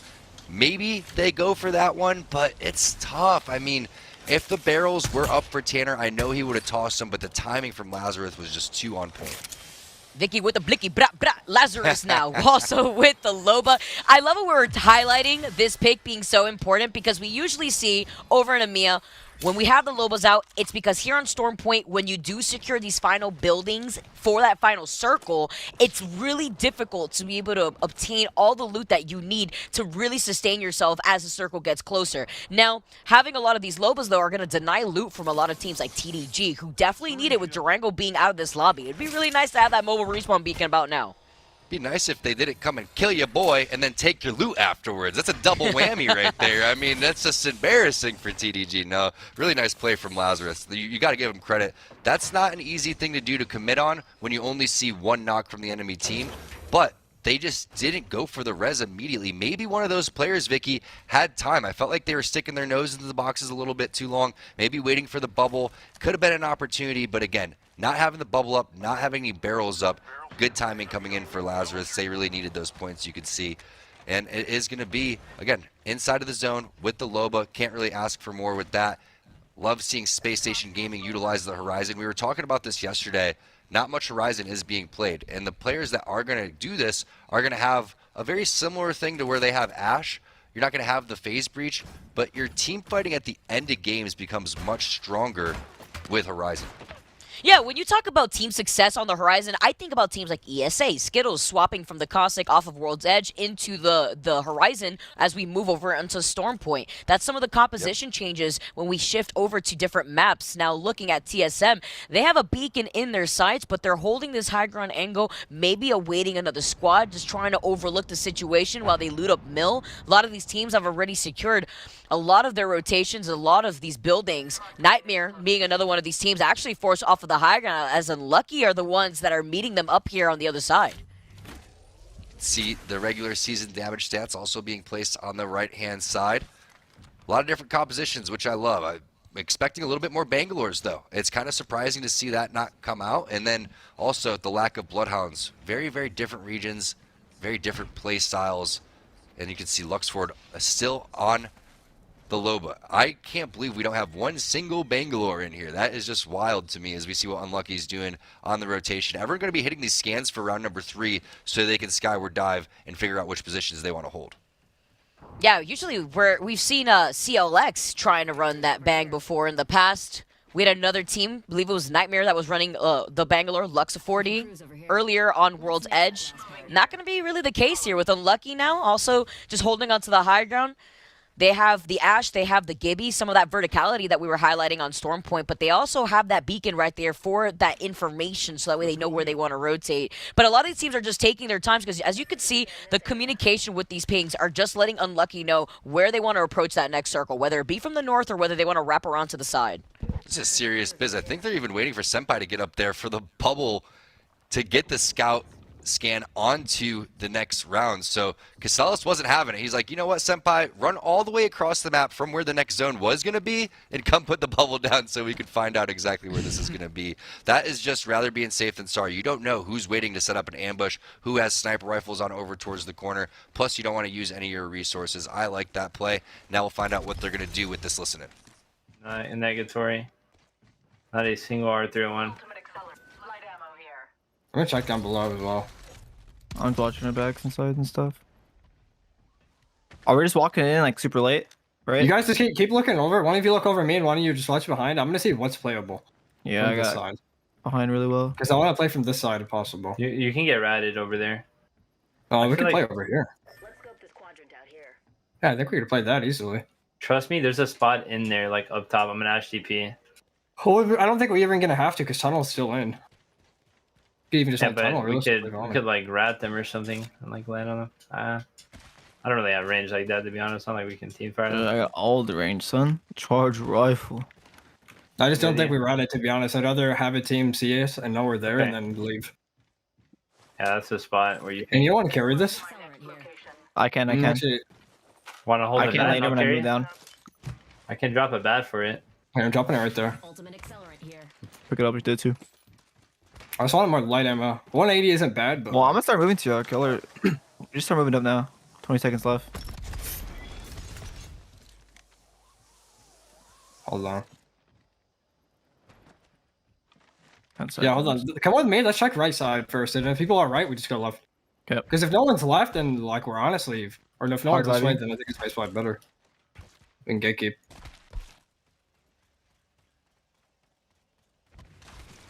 Anyone talk about the house or no? I don't see anything. I'm looking at right choke right now.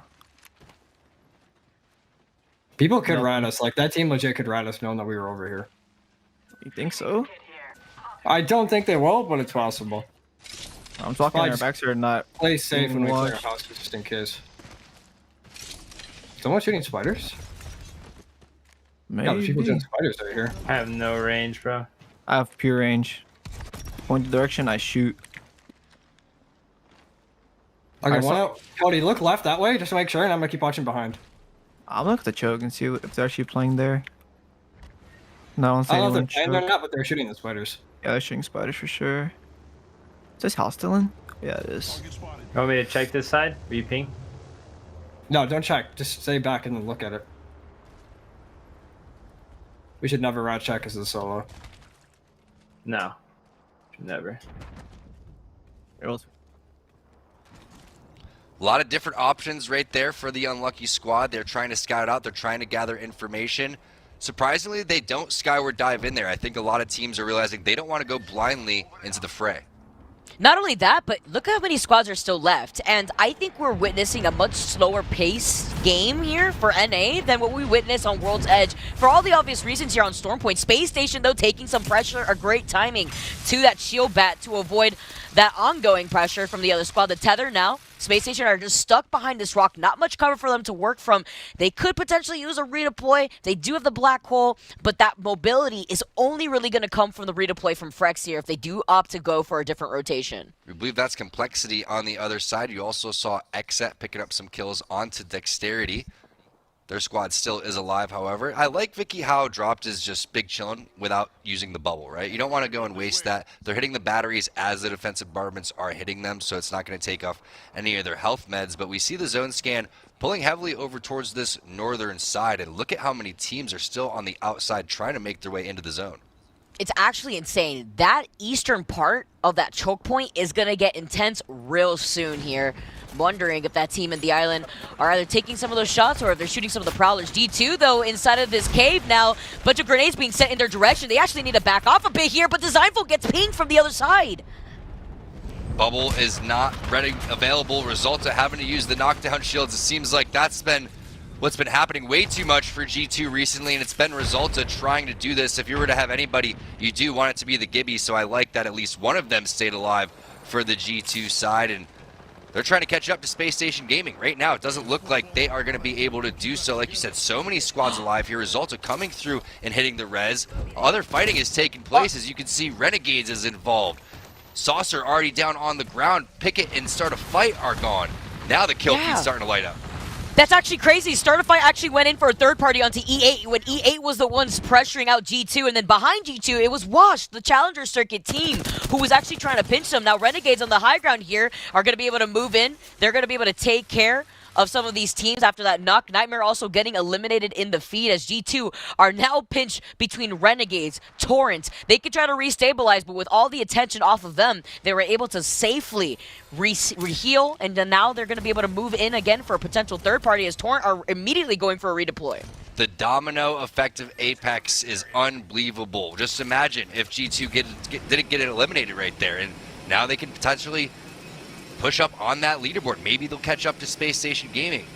Otherwise, we would have seen other teams surpassing them. Torrent, they're surpassing players on the map. A lot of different Valkyrie passives are being keyed, and now they make their way on over towards the building, but you can't see people inside of the building until you get there, and unfortunately, there is going to be caustic gas all over the place.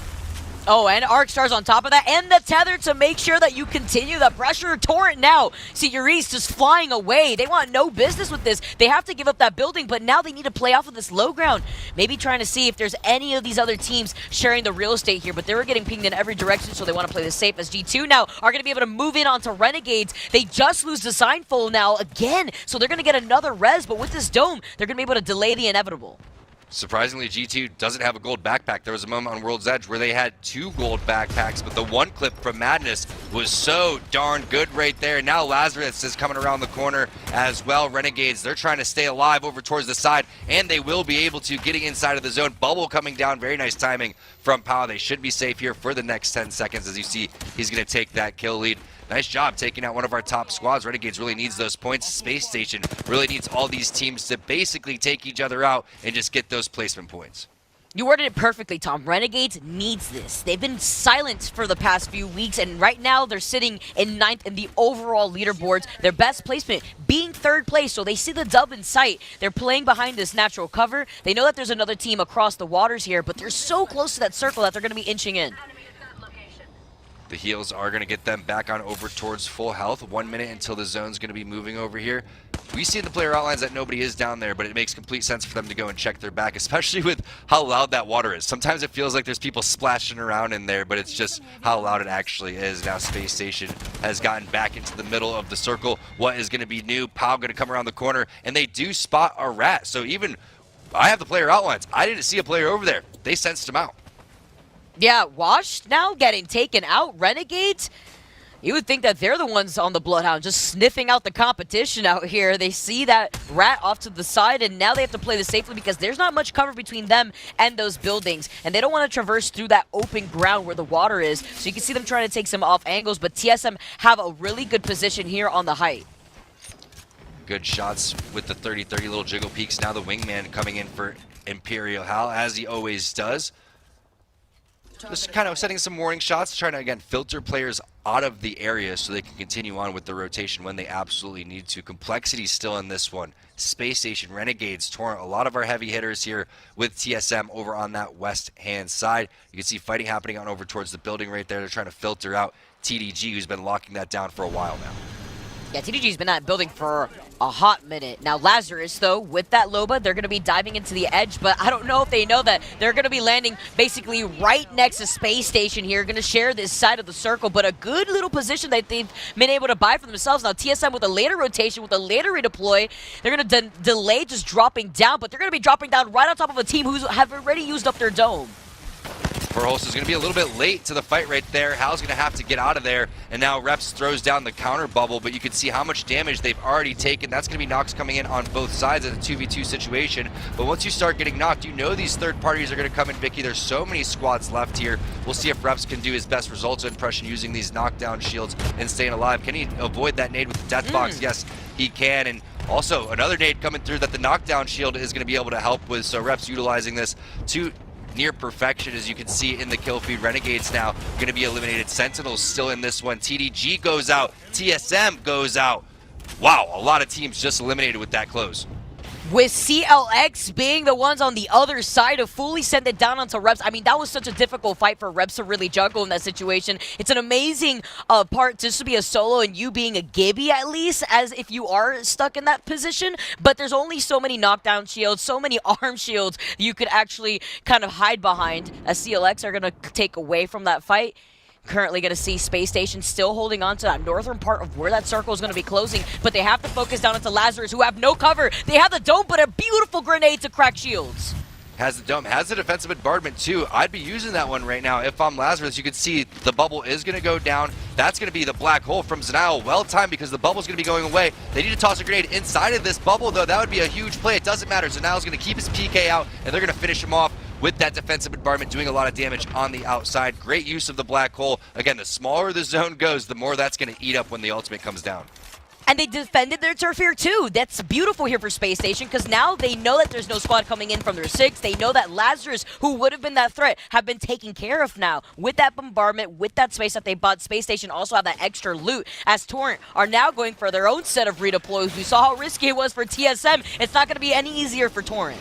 And you love how the pro players understand, hey, let's focus the Valkyrie more than anything, because then the rest of the players are going to be dropping like flies. But with the changes over seasons, to have this return to Battlefield no longer be 30 seconds and it be 15 seconds, it's just so much more well balanced. You can see you're only really allowed to get one heal off, and then you have to drop onto the ground. But very similar situation. Bubble's going to come down. Urice is going to be the last one, similar to how Verholst did, and the damage has to come in from him and the rest of the squad. You can see a lot of massive shots, great wingman shots too, but Rambo is the one to play cleanup. Again, though, the third parties, they have to come on time, and they do. With the zone closing, there's no chance of survival.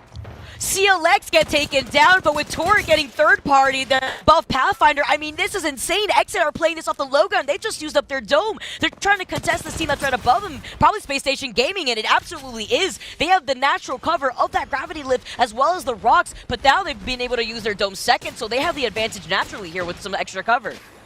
A team in first place and two teams that have really been struggling overall. Who's going to be able to walk away with this one? On paper, it seems like it should be Space Station Gaming. They have twice the amount of points than both of these teams combined. Can they shut out Buff Pathfinder to win their second game? Now it's a straight up 3-on-3 after they kill the rat from XSET. But somehow, one of the players from XSET has gotten away from the 3v3 fight. It's Klain magically surviving.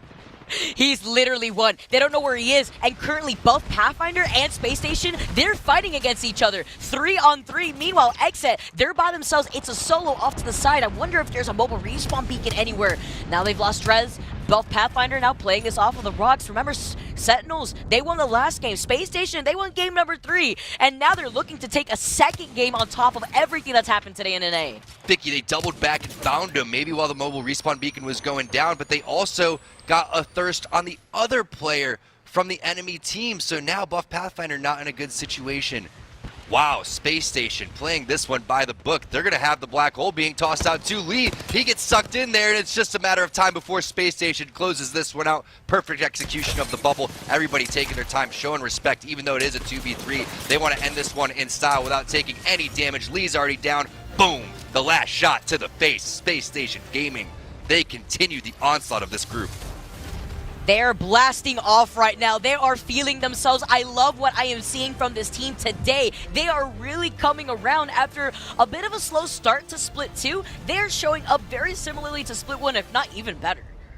What's a great sign is they won the last game on World's Edge. Now they take a game on Storm Point, and that's the key, right? They've been playing consistent, but not only that, they had over 50 points, which is that match point format. Plus, they got the dub when they were on that match point format for the first time. If you're getting ready for the playoffs, that's what you want to see if you're an SSG fan.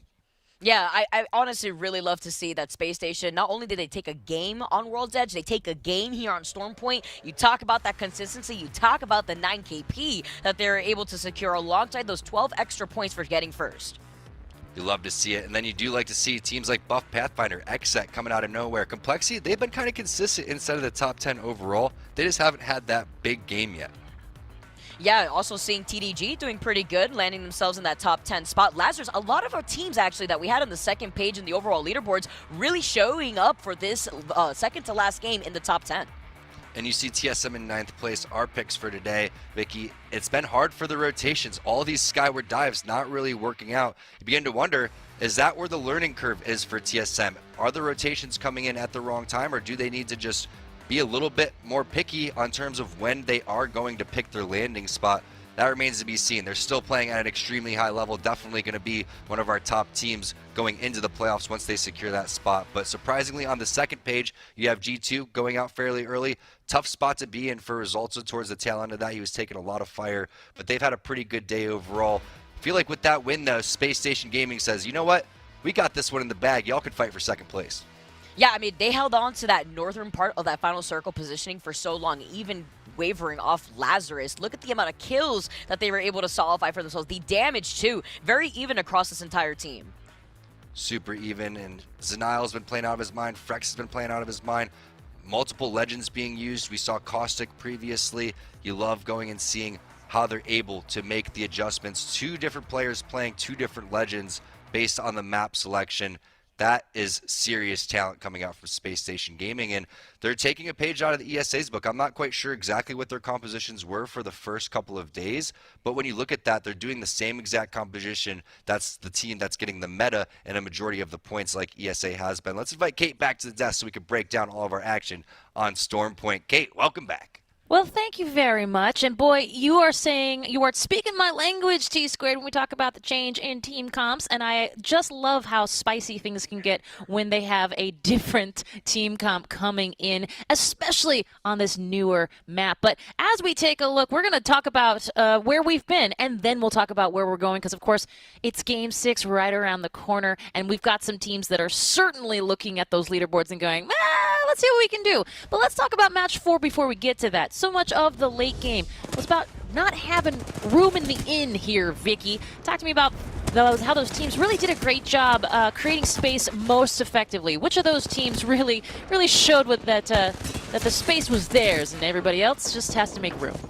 Usually those launch pad and circles could be so brutal. Space Station, though, had the god spot. They had the high ground. Usually you see a beacon up there, too, so the intel is just an extra double whammy for this very powerful squad. But the moment they dropped down, they got a little bit ahead of themselves. They kind of gave that win over to Sentinels when Sentinels were positioned way better than them, even though Space Station had the high ground. But again, seeing these end circles could be really tricky because you have so much shared real estate with so many teams early in the game. Absolutely. And speaking of Sentinels, I think they proved really in that game particularly that you need to work smarter, not harder. And if you can get other teams to work for you there, Tom, and like talking about SSG taking out Complexity and TSM in the late game, well, how do you set up your team for something like that as we take a look at these Match 5 highlights? It was pretty impressive. Anytime that a space comes open, you have to go and take that. But I love the listening towards the tail end of Sentinels going, that was the easiest win ever. I don't think I've ever seen an end game where the enemy players didn't shoot back. It looked like a bunch of bronze and silver players running around, and I think that a lot of them will attest to that if you go and watch exactly how that broke down. But this was all Space Station Gaming, Kate. The way that they were able to, again, manipulate the map. Again, when you saw who the final 3 teams were, and you say, okay, the team with 73 points against 2 teams under 20 points, who do you think is going to win this one? Space Station Gaming picked him apart and never really lost their shields or their positioning.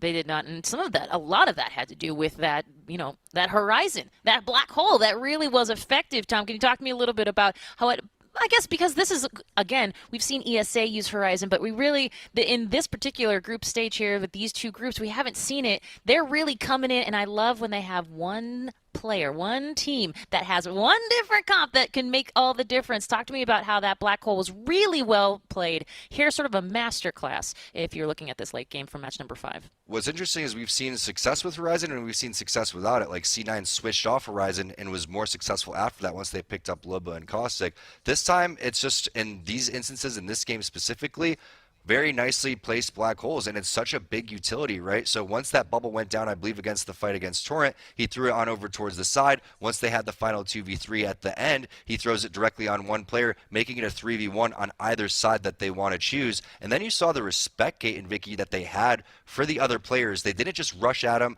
They didn't go staggered or anything like that. They left no room for error, and they methodically went about their business. It's very easy to just go and throw and play over aggressive that instance, but they were able to execute at a very high level. Yeah, one And by I think one as they sometimes trickled for in. the pro league, it's certainly one of those things where it takes so much patience to be a pro, and so often you have to hold back more than you have to jump into the fray. Speaking of the fray, let's take a look, Vicky, at these leaderboards and see what the math has said that these are. Oh my gosh! Wow! Sheesh! Okay, we are really going to outer space out here. Space Station, 84 points. I mean, when you have this lead before you enter the last game, what do? I guess fight for second place out here.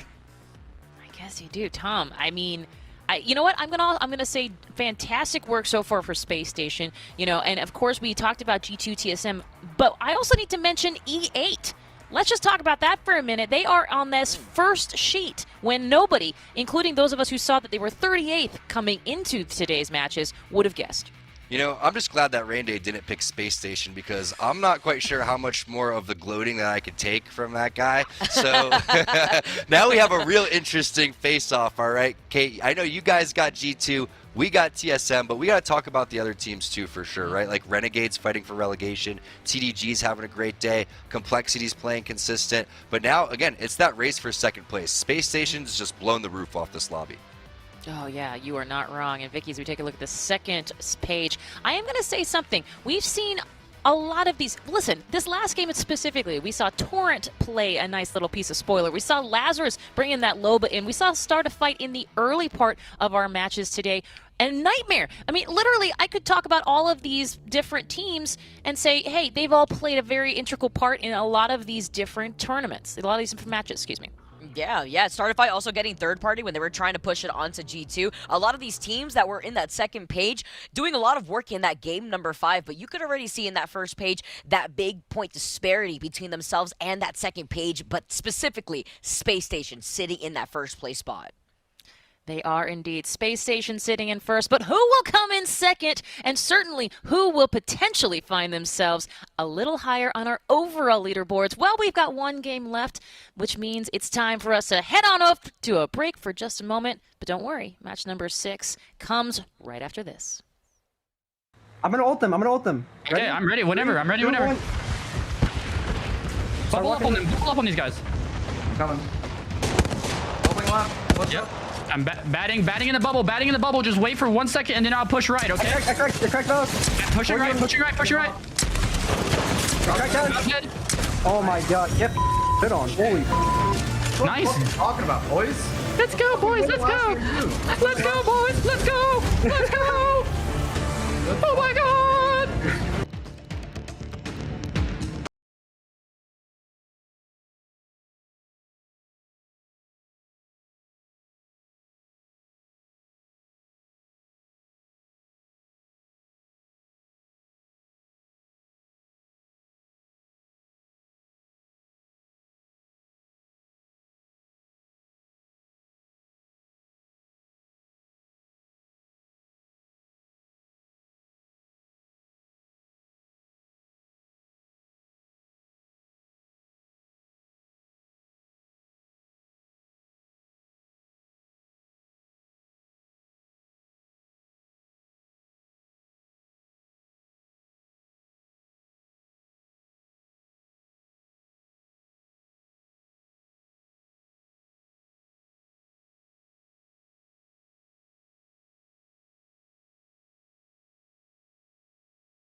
Ladies and gentlemen, it all comes down to this. A full day of Apex Legends and just one game remaining to determine who wins.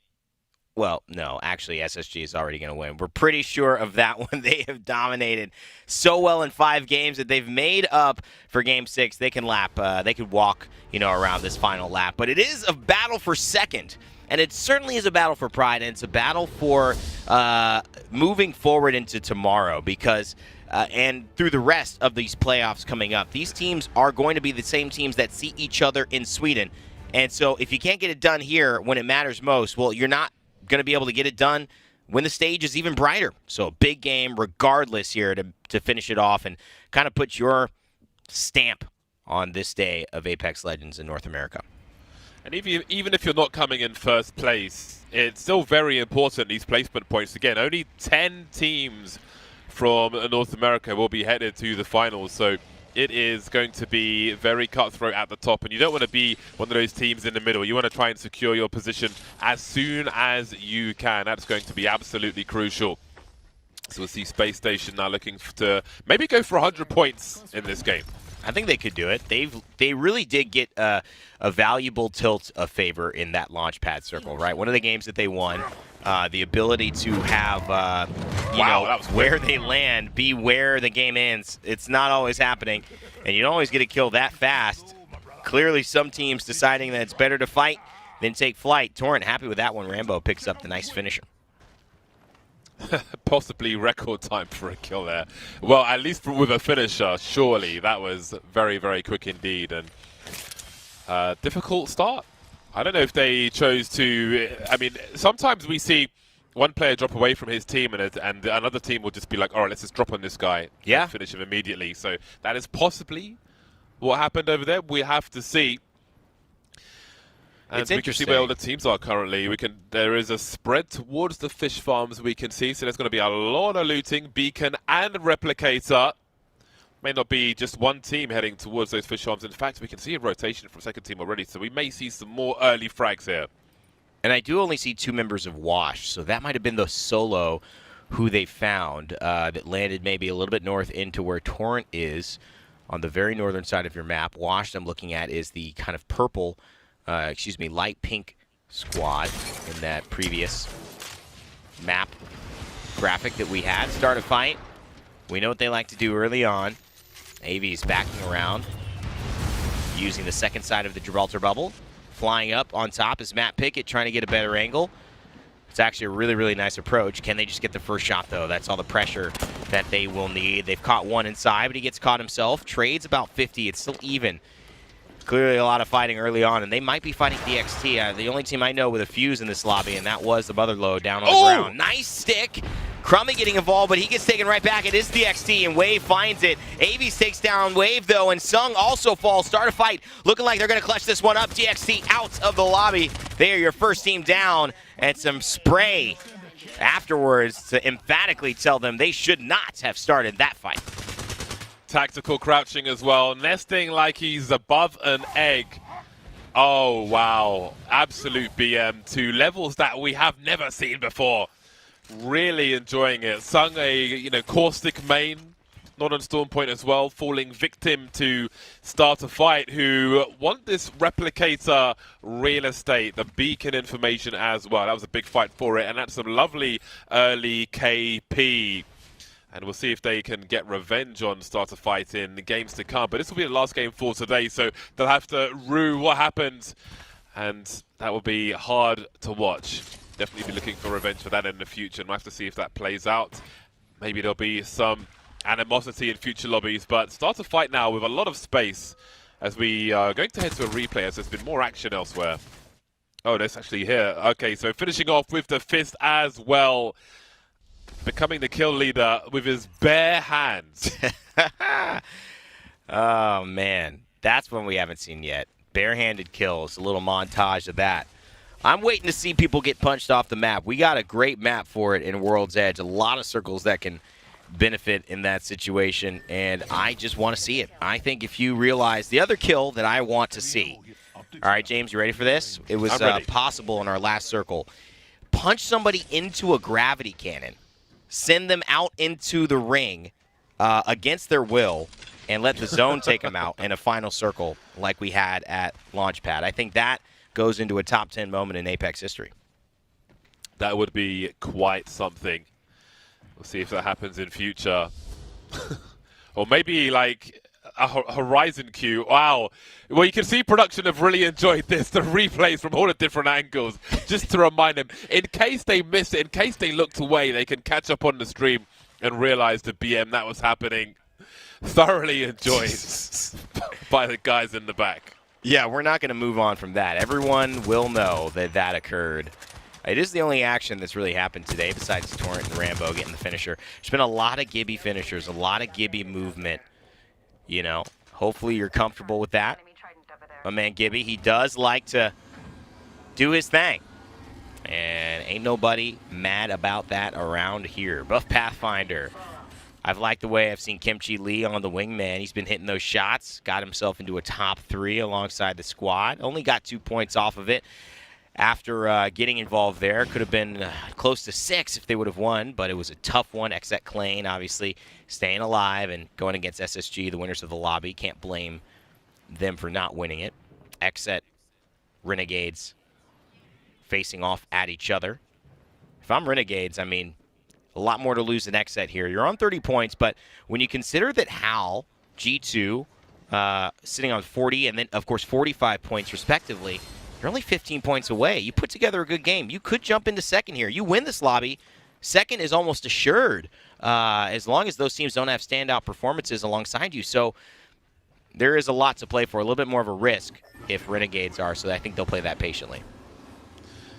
Yeah, we can see the teams just greeting each other through their doors. Doesn't really favor them to fight each other at this point. Of course, they need to keep a respectful eye on each other. However, the rest of their team just need to focus on holding their building. They both want to play for the late game, and there's no real need to increase their variance by choosing to eliminate each other when there are bigger goals for this. Of course, it's still early on here, as we can see that there are 19 squads remaining, and there's plenty of space to be lost as we see Sentinels moving through with the Trident, not doing too shabbily, and they've managed to get the dome on the Trident as well, which gives them some style points as they move through and some nice protection. Very nicely done, definitely something to learn.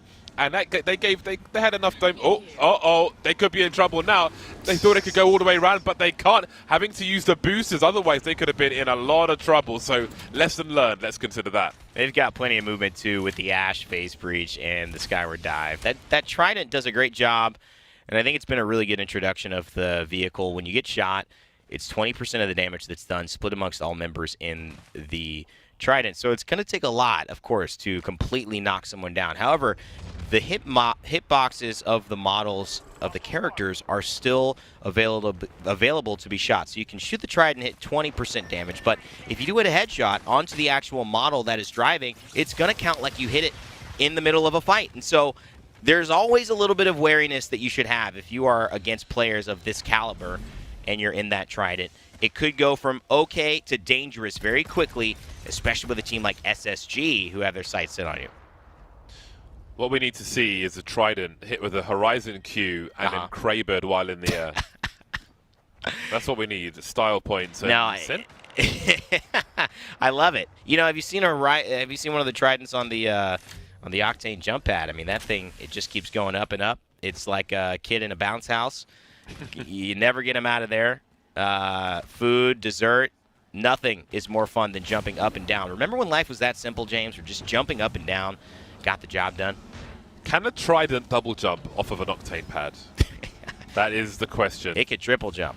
It's winning the NBA dunk contest off of that thing. It is fun. Too bad we don't have Octanes in here enough to showcase it, but yeah, always good interactions as well, and that's kind of the fun thing too. I mean, obviously Horizon brought a new interaction. She's a character that came in a few seasons ago. Ash, nothing really plays into the Trident yet. Maybe the next Legend, though, will have something that can maneuver a Trident as well.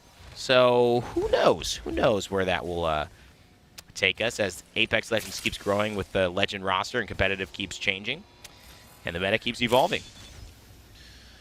Sentinels looking to have a tour of the replicators with their Trident to get all the resources they need. So once they're ready to engage other teams, we'll see what they are willing to do. We can see somebody, I think it was Space Station, who are looking for them. They were trying to gatekeep them, and it seems they were really invested in that. Yeah. Currently still playing edge of the ring, but Sentinels are long gone now. After some errors, after some navigation problems, the GPS was on the fry, but they've managed to find themselves once again now going back to the normal maps. Yeah, they're at Launchpad, where you saw this game actually end prior. Let's take a second to listen to what Sentinels are planning as a team that could easily come into second place here on the day. Walking.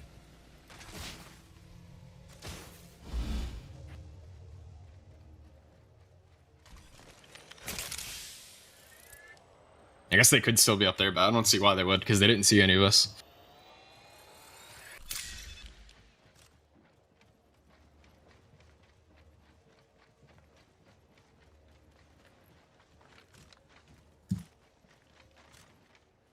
No, I don't see them. Let's go. Okay, where we go? Which way? Let's go here. Let's walk up here. Ulting up this is gonna be kind of slow because we're on ultimate logo. Should we go right then? Over here? If we can, but yeah. I mean, Yeah, regardless we of where we can. Valkyrie, that's gonna be from low ground because that whole side's like. Yeah, true. I'm 1 medi, 2 syringes. Oh, There's some syringes here. Yeah, let's go some. Don't hit that zip.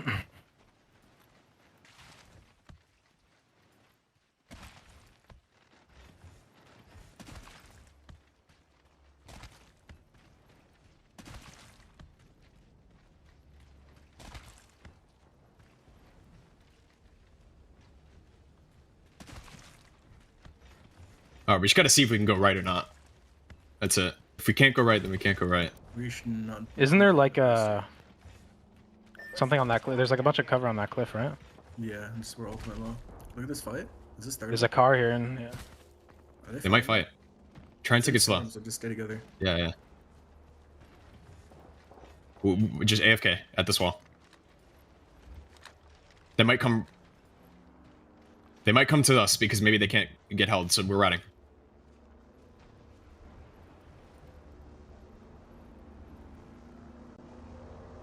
They're Valkyrie. We should look them. Is this other team walking? Maybe the other team won't think we'll come now. Right? Yeah. I think that's what we'll do. They're going behind. Do you see him? Yeah. Yeah.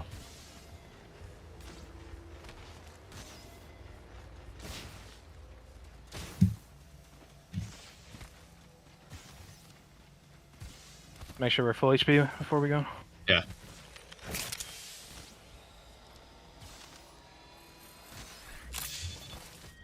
There's gonna be a team here, 100% in this corner. Yeah, medding now. Or what? I think there's cliffs up on our left, so they could be up there. Be careful. Yeah, we have this corner right here. Okay, I'm walking in on the corner. Watch above me. I'm gonna climb and check it. They're there at that rock. Right, at that rock. I'm medding. Is it fightable or what's up now? No. There's a team at Nut as well. They don't see me though. I'm gonna try and come back to you guys and just rat, okay? Yeah. Yep.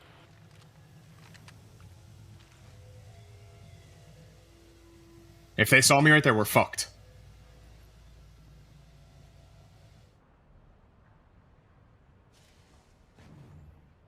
Alright, they saw me. Back up. Come to me. We can't just sit in that corner. We need to pop alcohol. I don't have that many meds. Yeah, I know. I have a med kit and 4 syringes now. We have charge rifle as well. Heal up. Oh, We have to back off from right here. Nice. Right here. Oh, I need to bat before we go. Yeah, heal up. I'm out of syringes. Am I just heading straight northwest? Yeah, just go northwest. Yep. Yeah, I'm ready to go. Yep. Unless Thunderwatch roof is open. We'll see.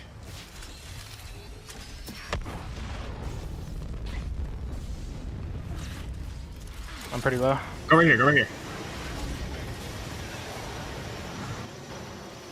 We're straight right there. We are actually J chilling there. 40 seconds on zone. Yep. There's a team in lightning. Yeah, we're using good. I'm using my own. Popping a Phoenix. I'm out of white meds completely. I can't tank zone anymore. This is gonna be a tough one. I'm hoping this team to our left just fucking Valkults. You guys can come to me if you need. I'm chill. Is there anyone here? Meet me here. Probably.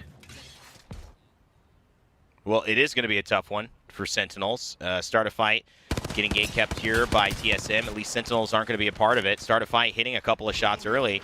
TSM actually forced a bubble. start a fight, realizing this. Verholst in trouble. Reps also getting absolutely slammed. Oh no, Verholst. He's halfway down. Can he get the shield battery off? That'll probably make the difference in this fight. Matt Pickett won't let it go, though. Beautiful shots with a 30-30 repeater, but the reload, even though it's active, it takes too much time, and they will not be able to find a kill, but Shiny will. Complexity will take down Reps. TSM, one of our teams, fighting for second. Could they have just lost their Gibraltar and have no way out?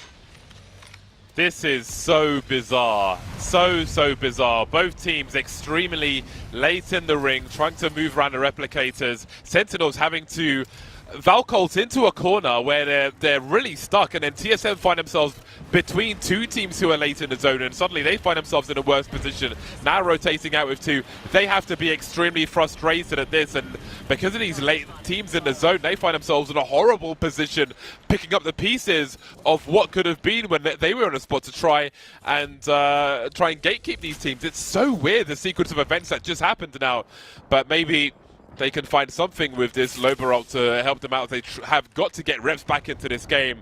I can't imagine what the comms have been for them during that whole process, but this is very, very strange indeed. And at least they have this tunnel to play around, and they can keep on going. They might run into another team, but at least they can kind of not be the focus from Complexity, and then that will force a lot of engagements to happen in this middle where there is a lot of open space, and that's the benefit of the black hole. You can kind of take advantage of it, especially when you're pulling enemies closer and closer into their eventual demise. They get a nice little bout of the Arc Star and a couple of shots on red as Gentrifying and G2 get involved in the action too. SSG there.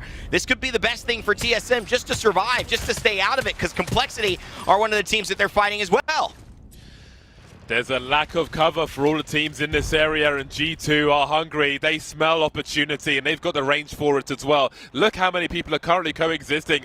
Complexity in an awkward spot. They've got opportunity, though. Again, the latecomers in the zone, Pickett and so on, could be eliminated here. Bad Boys will indeed be eliminated. Off they go, and maybe more teams will follow indeed. Start a fight soon to be behind them as Complexity find opportunity, as do G2. Sentinel somehow surviving all of this. Beautiful again, the awkward position for TSM just hit it, being a domino that saw all kinds of things collapsing for different teams. They're still trying to survive now, haven't been able to get Reps up, but now Complexity are going to have trouble out in the open. Monsoon is gone. But who was pushing TSM in that tunnel? Someone was coming in, trying to push them, and I don't know if they've been able to get through it. Hal goes down. It is just Verholst. He's going to have to clutch up. He cannot. It is Lazarus, Bird, Vizay, and now Deng getting back up. They take out TSM. Oh, man. Oh, my goodness, James. Chaos. I feel so bad for TSM. They are going to struggle to make sense of this sequence of events that has just happened. I don't think they deserve to be the victim of these proceedings. Again, with two teams so deep in the zone, just going for resource and just creeping around, basically. Then a few chess pieces move, and suddenly they find themselves in no man's land. They'll be frustrated with that. I don't doubt that for a second. Zenial lacking the banner for Frex. At least he's got his Jivvy, potentially just hiding in plain sight, not moving, but he will be spotted and swatted. Off he goes. It just continues to get stranger and stranger. CLX lost as well. We're down to 13. It is really, really going to be G2 in the driver's seat here. TSM, no chance to claim second. SSG already in first. I'm not sure if anyone else actually has a chance. It could just be Sentinels and Complexity. E8, I guess, with a great game. Renegades, we mentioned, still alive. So maybe 4 teams here pushing for that second place prize, which could be the difference between going to Sweden and having a shot at $1 million or not. That's how important this is. 11 squads remaining. Gentrifying has done so much work here. He's lost his shield, but he decides, I'll be offensive as well. Sometimes the best defense is a good offense. And he hits the shots, and the cracks needed. He does another crack as well. It's 110. G2 absolutely on a tear here in the rest of the lobby. Fighting out in the open, fighting behind the rocks. They'll fight you anywhere. They're confident they can get the job done. Score more goals than you concede. Well, we'll see if they can score any more as the Crypto ult comes in. Did get the shield swaps on the kill, prioritizing that over the bat, and maybe there's opportunity for them to fall back somewhat and go back to these empty Prowler nests and try to re-up and get their shields up, get their health up, and think about their next move. 40 seconds, have a look at that next zone. 10 squads are not going to fit, even if they all stood together. That zone is going to be so open. We may have less than 2 minutes left in this game because half of that zone is rock, and I don't see how these teams are going to survive in such a concentrated area. And somehow I don't expect them to be standing together holding hands, James, as well. So something's got to give. And it seems like G2's been given the most. 53 points to their name. 44 to Sentinels. And Renegades 34. Sentinels were to somehow stop G2 here. They still have 9 points to make up. That's a lot, but it can be done. Renegades, a little tougher. They've got an extra 19 points to go. Just add 10 on top of whatever Sentinels needs to do, and the rest of the lobby adding more than that. Really only 2 teams that can threaten second place from G2. Renegades, though, they have been playing well. 2 kills, sitting inside. Saucer on a blue. Boy, oh boy, you got to upgrade that one heading into this momentous occasion. The other way to upgrade it is just to take it from somebody else. Torrent on high, looking to take the high ground. Out of bounds play, and they make their way back in again. The Caustic ult is ready, trying to create some space with these barrels, give them some room with which to operate. And this will be very, very important. Inside that building will be more expensive than Beverly Hills, but on the outside, it is looking a little bit rough as Exet tried to find a way to survive, but I don't think it's happening. There goes Kenny, and there goes Exet. We're down to 6 now as the round 5 ring has closed.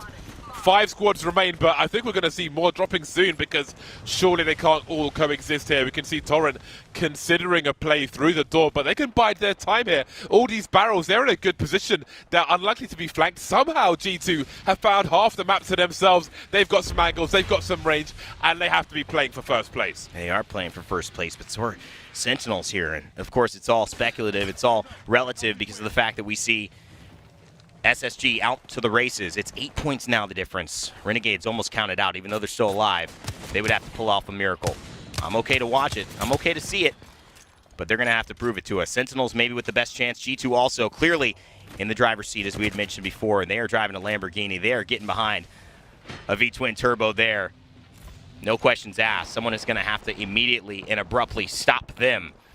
Will it be Renegades sitting inside? We know Torrent is outside. Both ready to defend quite easily, but only Torrent with the Caustic. Is this a push? Something is happening here, and do Renegades see it? Hope they're driving with helmets because we're about to see some turbulence. There's going to be a lot of air movement now, especially with these bombardments starting to come in. This ring is going to start moving soon, and Renegades will try to stay inside for as long as they can. Just looking at the threats, trying to keep an eye on these choke points. They've got position. Sees a corner of Valkyrie.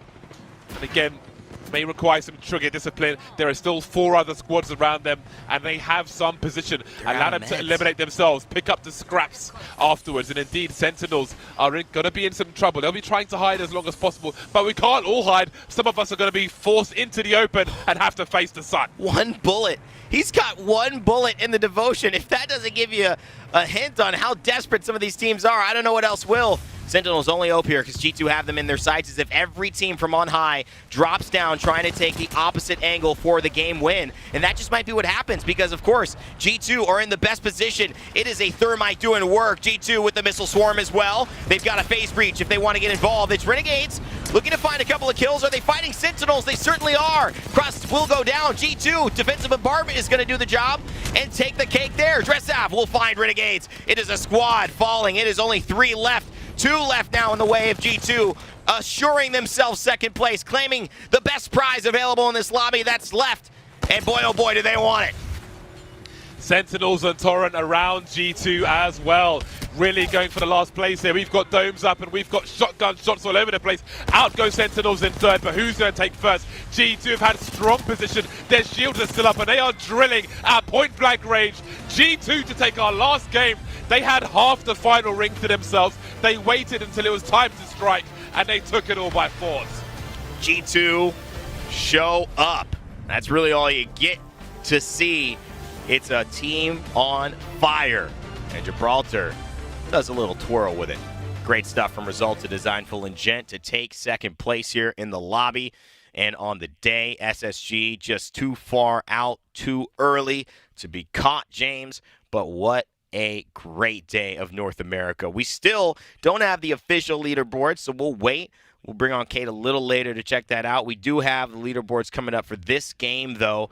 It was close. 25 points, 19 here from Torrent. Sentinels only had 8, and that will be the difference. Big shout out, though, to Buff Pathfinder, we talked about Kimchi, Lee, Bursty, Dressav. They got involved, 4th again. So that's a 3rd place and a 4th place. Really strong stuff. And, of course, Renegades and TDG. I mean, shout-outs to TDG. Not only did they make the top 10, I think, overall today, they might be 8th, 7th. Really good stuff. Yeah, we've seen a number of 6th or 7th place finishes from TDG. So in terms of placement, they've been picking up consistent points today, which is very good to move them up the overall table. Looking at what happened to TSM, we'll find him in the second half of the leaderboard. I have to say that I think what happened to them in that game was cruel and criminal. They find themselves in 16th place and they did not deserve. But again, sometimes it be like that. That's the nature of the beast. No emotions, all business. Space Station, 14th place. Take 1 point only away from that game. But hey, they didn't need many more than they've already got today. Yeah, and I think that's the name of this tournament. SSG have made a statement in North America. And, you know, when you make such a strong statement that teams realize that they're fighting for second place, that when they fight or get second or third, they're excited, they're happy. That should be a vote of confidence for you heading into what will be a tremendous month of Apex Legends coming up and a tremendous finish to this week. But G2, a team that, you know, we thought could, at the end of the day, win this thing, definitely got the closest to it outside of Space Station, and Designful leading the charge here with 7 kills. Gentrifying, though, topping the damage for the day on his team in this final game, 2,300. We saw some bizarre outmaneuvering, but in that last game, G2 are ultimately the kings. And it's always good to finish off the day the right way by being the champions and giving yourself some bragging rights on Twitter as well with those 7 kills for Design. So he and the team will be very happy with that. They disengaged, stayed behind the supply bin, just allowed everybody to ruin themselves and put themselves in bad positions, and then they just came through and exploited them when the time was right. So props to G2 for the final win of the day. And props to our host, Kate Yeager. Welcome back. We just had a great Game 6 here to finish it off. G2 putting on a show.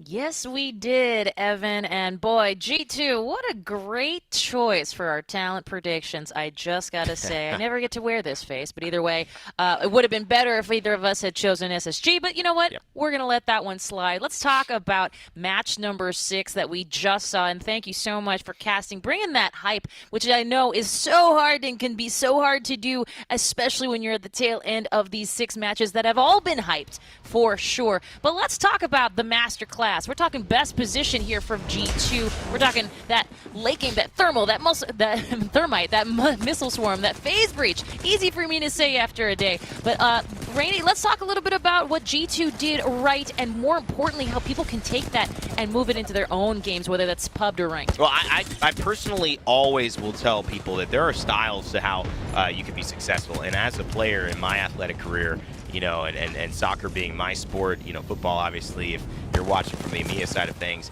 a good offense can sometimes be better than defense, you know, really keeping people on their toes. I think the biggest part of this last game was decided in that open field, and G2 kind of always are having their fingers on the trigger, ready to go, ready to apply pressure, ready to offensively be a monster that you have to deal with. And it forces you to stop being aggressive and stop making your game plan and react. And I think that's really where G2 are in their strongest moments here, and we saw that today.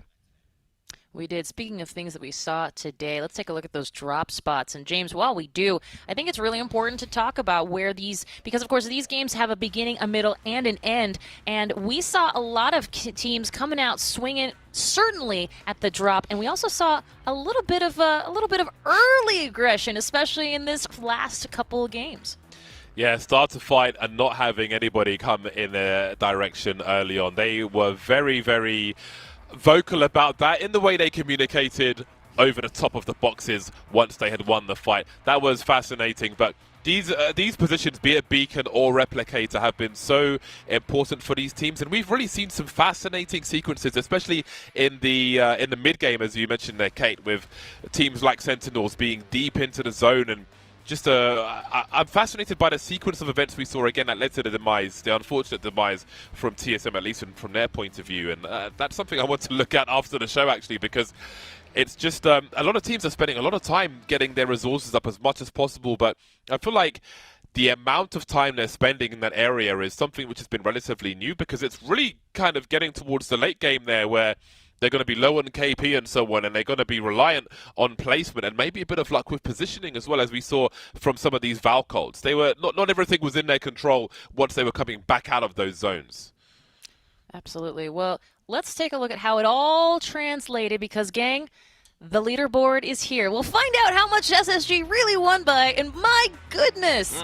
Okay, Rain Day, we knew SSG going into game number 6. They had it tied up here. They had it ready to rock. But G2, I got to give credit, because, listen, there is a solid 20 points between second and third. Yeah, you know, G2 put a statement out that if they had just done it a game earlier, going into another game, you would expect that it's a coin flip. I mean, Space Station dropping off, G2, you know, piling back up. But I think that is really the difference. Space Station getting 1 point last game and still winning the lobby by 15. Do not let this make it seem like it was close today. Race is so fast, so early that, you know, everyone knew they were fighting for second. A little bit surprised Sentinels couldn't close the gap as much. And, of course, TSM hung around that 40-point range for about 3 games in a row. Definitely unfortunate, but shout-outs to Bad Boys. We haven't talked about them alive. Seen the chat say, what about Bad Boys? Shout-outs to Bad Boys. They got 7th, 40 points. Basically tied with 4th. I mean, look at that. 4 through 8, they're all tied. They are indeed. And I want to bring a point out before we go to that second page. I'm looking at E8. I'm looking at Torrent. And I'm looking at the overall leaderboards coming in to this tournament, into these 6 matches. And I'll say this right now, and I'll say it again. E8 was at 38. I assume this will help them get up our standings. And that, of course, 38, James, that's relegation territory, friends. Yeah, it's definitely time to press up as much as you can. And we saw some good work from Torrent today. Definitely one of the teams we were looking at. Exet still in the wrong half of the table. They're definitely a team that has some name value, and we've seen some nice days from them, but today wasn't necessarily one of them. So, of course, you know, at least half the teams are going to feel lacking, and such is the nature of the beast, but there are more play days to come. Not too many, though, so they better pull their socks up if they have been slacking and lacking so far. I like the pull their socks up. I think that's a very good way to put it. Great James. visual. It is. It's just searing. Well, I want to real quick talk about team comps, because we did see a couple of Lobas. I'm going to talk specifically to Stormpoint. We did see, of course, a couple of Lobas. We saw one Fuse. But at the same time, if we're talking about the winners of all 3 Stormpoints, it's the Gibby Ashvault. It's the Gibby. It's the Gibby Horizon Valk. I guess that's another one. Evan, I mean, is this going to be what Stormpoint is at this point, which we totally understand all about verticality, makes complete sense. But those of us who are looking for that little throw, that little one legend to rule them all situation, I would love to see a little bit more spice coming in specifically to this map as these players get a little bit more used to playing it under the bright lights of Pro League play. I think we're going to see the similar levels of variety we've been seeing, but I do think when you're talking about an IGL and you're talking about a scout, somebody who's going to be on the Howl role, the Sweet role, you're going to see an Ashe over the Wraith. I think it's just ultimately going to be more important to cover distance quickly in a map this big versus having the flexibility of going back and forth on World's Edge, where cover is a little bit more available to you. I also think Horizon is a slept-on pick. I think we're seeing the ways Anile is putting it together. I'll probably talk about it a little later. But verticality and distance and control is something she brings. And we talk about height. You forget her passive allows her to drop down from height, which everyone is doing with their Valkyrie, and have the first shot, not take that little lagged shot back up and then delay it. So really a lot of advantages on this map for playing a character like that. 100%. Well, let's see what the advantages look like with our overall leaderboard. Because, of course, yesterday we had our other 2 groups. Today we get a full look at this. And, James, you know, I guess it's not surprising so much, but I'm going to give big props to G2 here. But Esports Arena still on top, NRG still on top, G2 coming into that 3rd place, which I think they were farther down. They were 5th or 6th. Yeah, things are looking good towards the top of the leaderboard. I think if you've got 50 to 60 points, you're not going to be content. Because if you look at 11th to, say, 15th, from W to XZ, those guys could, you know, you have a bad day and one of those guys might be taking your place. So if you're Sentinels, Team Liquid or CLG, you definitely want to be pushing forward into that 70 mark, which Space Station have made a lot of progress too, as we see them on 67 points.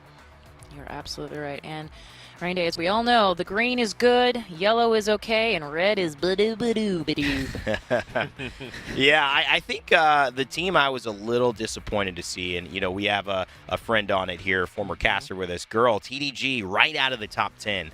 Those points from 10th to 11th, that's crucial to get you out of relegation. They're literally looking at a 3-point difference here between relegating and being in the mix, and then also a 7-point difference from being, close to top 20. It is one of those things where it's going to be a game of inches. So as you watch tomorrow, as you watch Sunday, and of course Monday, paying attention to almost who's in relegation as much as who's qualifying for land, those are the two races that are going to be equally as exciting. Absolutely, and there's nothing like the motivation of relegation to get the blood pumping, to be sure. I couldn't agree with you more. Well, those leaderboards we just saw, they show our teams, but what about the stars that make them shine? Let's talk about that.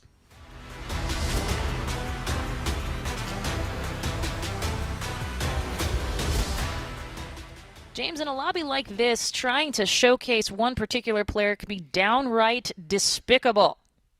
Absolutely. However, we had a very exceptional performance. In a very turbulent day of games for TSM, we saw Hal come out with something ridiculous today. It's provisionally the most damage we have seen in one game in the ALGS.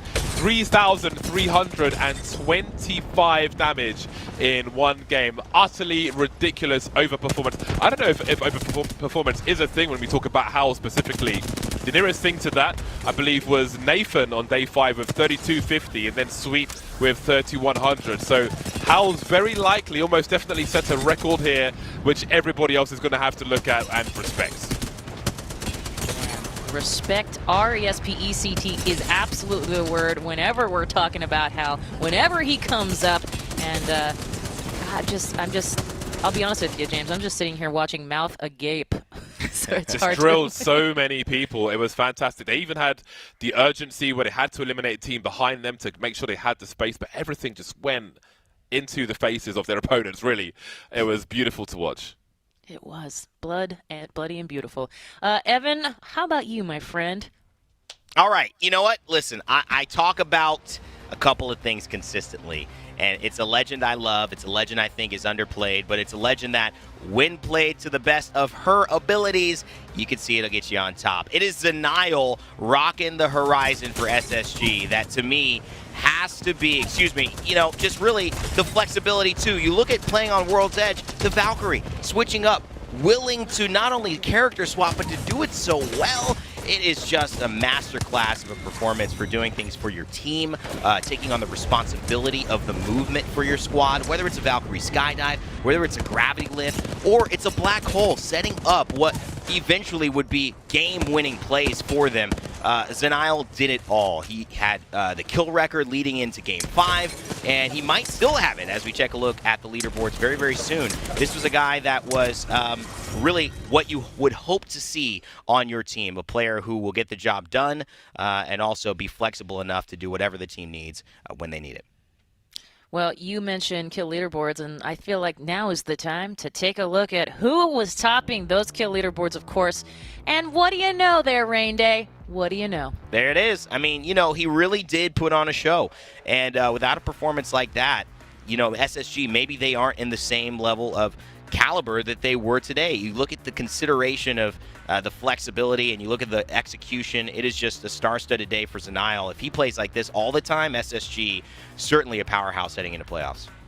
Well, and I will say this, James, Imperial Hal, number 4 there, but he is consistently and constantly in these kill leaderboards, in that top 5, in that top 3, game in, game out. Yeah, and at least 2/3 of those kills were in one game, which is pretty impressive and pretty necessary because, again, some of his other games were lacking, which isn't necessarily anyone's fault, especially that last one, which really was a horror film in one act. But, again, just an insane performance, probably making a record in one game today, which is great to see. So he is playing lights out for sure. Absolutely. Speaking of lights out, will these players continue to pop off? Will they elevate their teams to new heights? Well, you're going to have to stick around these streams to find out.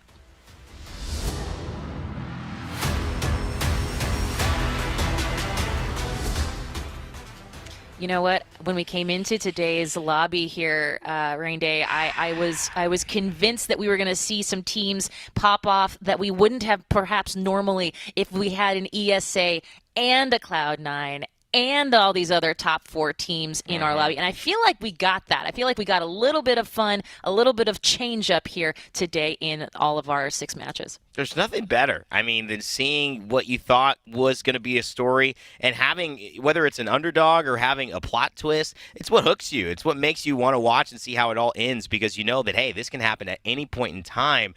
The journey I'm following, like that, can change. And I think SSG, they might have just changed it for us here, especially heading into Saturday and Sunday. Will they pull off something like this again? Does ESA have to watch out too? I mean, really a masterclass. Absolutely. Well, let's talk to one of those masters. We've got Tom over with Frex from SSG. Tom, take it away.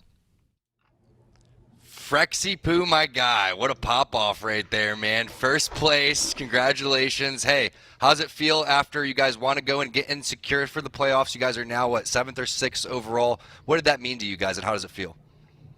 It feels pretty good, to be honest. We had a rough start, like week 1 through 3. We were slowly climbing, and today we just felt something was different in the air. Today we felt that we were gonna win today. Like, we all were so confident today.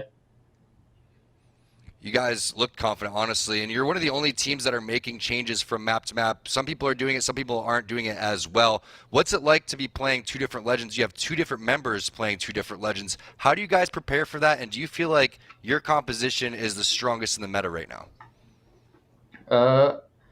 I like playing 2 different characters because it's a different play style, with different maps, because on Stormpoint, you absolutely need Valk. It's not even a question. We tried to play without it. Terrible. It didn't work out for us. And then I feel like on World's Edge, the way that the games play out, you need a Caustic. So it's like, and you need a Valk. So, we're just trying to adapt to the new map and everything, and it's working out for us right now. The ALGS is really fast-paced. I'm sure you're putting in a lot of work. It's nice to go and see you guys going into your full form, basically, at the right time. And it seems like the intensity picked up in the ALGS once the playoffs were announced and land in Sweden. Did you guys kind of feel that? Do you feel like it's kind of picked up the pace a little bit? Oh yeah, like I said, we were feeling super confident today. We knew we had to win today. Like, we were just all. I don't think we even lost a single team fight today. It wasn't even close. Every team fight that we took, it was just straight roll. You guys were dancing around the teams. I'm hearing from one of my friends that there's something called Valborg that's going on in Sweden. It's where everyone drinks and dances around the bonfire. Can we expect that to happen if you guys win the playoffs? Yeah, maybe. I'm down. I love to hear it. I want to give you an opportunity to talk about your teammates a little bit, because Niall came through 1st overall on the leaderboard. You came through on 3rd. What's it like teaming with those guys for someone that may not know what your team's about?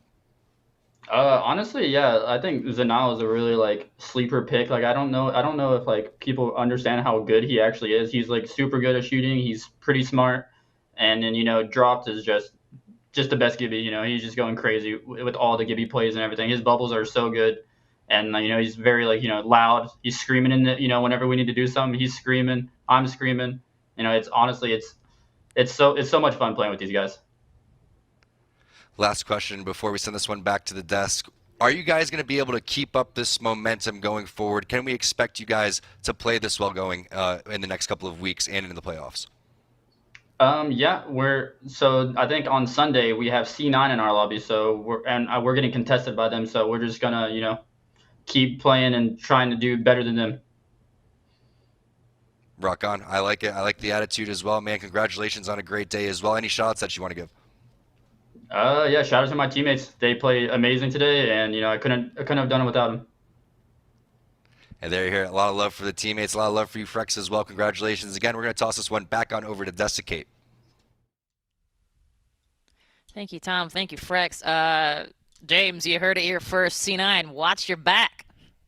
Yeah, they are super, super confident. And how can you not be after a performance like that? Absolutely outstanding performance all day today. And hey, they probably would have got 100 points if they if they got more than one from that previous game. Well, a lot more than one, but that was a great performance from them all around. And that's the kind of space station you want to see, and we have seen that space station late last year as well. So hopefully they're here to stay. I agree for sure. And Evan, I got to say, did not know about the travel tips that Tom was slinging there, so I got to appreciate that. But I will also put this out there. I love how Cool, Calm, and Collected Frex was talking about, you know, I like to play these two different characters. I would be petrified if I had to be at the pro level playing more than one legend. I'm petrified right now playing one. He's a great player. He's always been a talent, whether it was on the NRG and traveling around these teams to find his right spot. It seems like he's settled in the space station really nicely. But the man has always been really, really talented and really calm and collected, and you could see that ready to approach Cloud9. I did miss some of what he was saying as I had to start Googling Valborg because, of course, Witch Night in Sweden. Didn't know that was happening on the eve of the finals. So, hey, you know, maybe the biggest conversation is which team is going to get distracted by Witch Night before finals day on the 1st. That's really maybe going to be a commentary point that I'll be leading with. Very good point, and something we definitely need to keep in check. Gotta keep that in mind. Keep that in mind. Something else to keep in mind is those talent predictions, and I very rarely get to wear this face here. James. James. T-Squared was never going to win with that sweater on, so I think it was guaranteed from the beginning for you and me, Kate. Shots fired. You know, we always talk about, listen, the truth is that we talked about G2 and TSM. We knew they were going to be at the top of our leaderboards because they came into this swing, and of course they were 5th and 6th coming in. Evan, I mean, the reality is that technically all of us were wrong. Yeah, it was an off day for TSM. It was a pretty great day for G2, but we were wrong because, you know, who could have predicted the level of success SSG had? I certainly will be keeping them in mind, and you bet on Sunday they will be one of the teams that I am looking at. Yeah, absolutely. And also, James, high fives all round. Very respectful. Very respectful. Yeah, good day at the office. Respectful gloating. Indeed. Whenever well, I'm hosting, Kate, I'm gloating to them. And whenever you're hosting, you're gloating to me. We have to figure this out. We do. We really do. We need to get our mojo stuff together aligned. here for sure. Well, you know, speaking of getting our stuff together, don't you worry, because we've got our stuff together for NA tomorrow. That's right. If you want more NA action, and why wouldn't you? We got another round here, and that would be tomorrow at 2 p.m. Pacific. That is 9 p.m. GMT. We're going to throw down NA style. It's going to be a great Saturday. It's going to be a great weekend. Saturday, Sunday, Monday. So much Apex, so little time. And that, my friends, is something that you can take to the bank for sure. But I guess until then, I got to say thank you so much to everybody who has been with us. And make sure that you follow all of our socials, because we've got so much content going through, not just our Twitter, not just our YouTube or our Twitch, but my goodness, these three together are the places you need to be if you want to be a part of our community, if you want to be a part of this game in that deep knowledge. I cannot think of three better places to do it. And you know what? Something else I like to do? I like to say a big thank you, not just to our cast, to our crew, to our incredible players who have made today so exciting and will continue to all split long. But a huge thank you to our supporters, specifically Lenovo and Monster Energy, for being such great partners and friends here through our ALGS. There's a lot of letters, and it's late. Either way, my point is, you guys are the best. We thank you so much for watching. Keep up with us. We are going to be here all weekend long. It's just getting started. So until next time, we'll see you.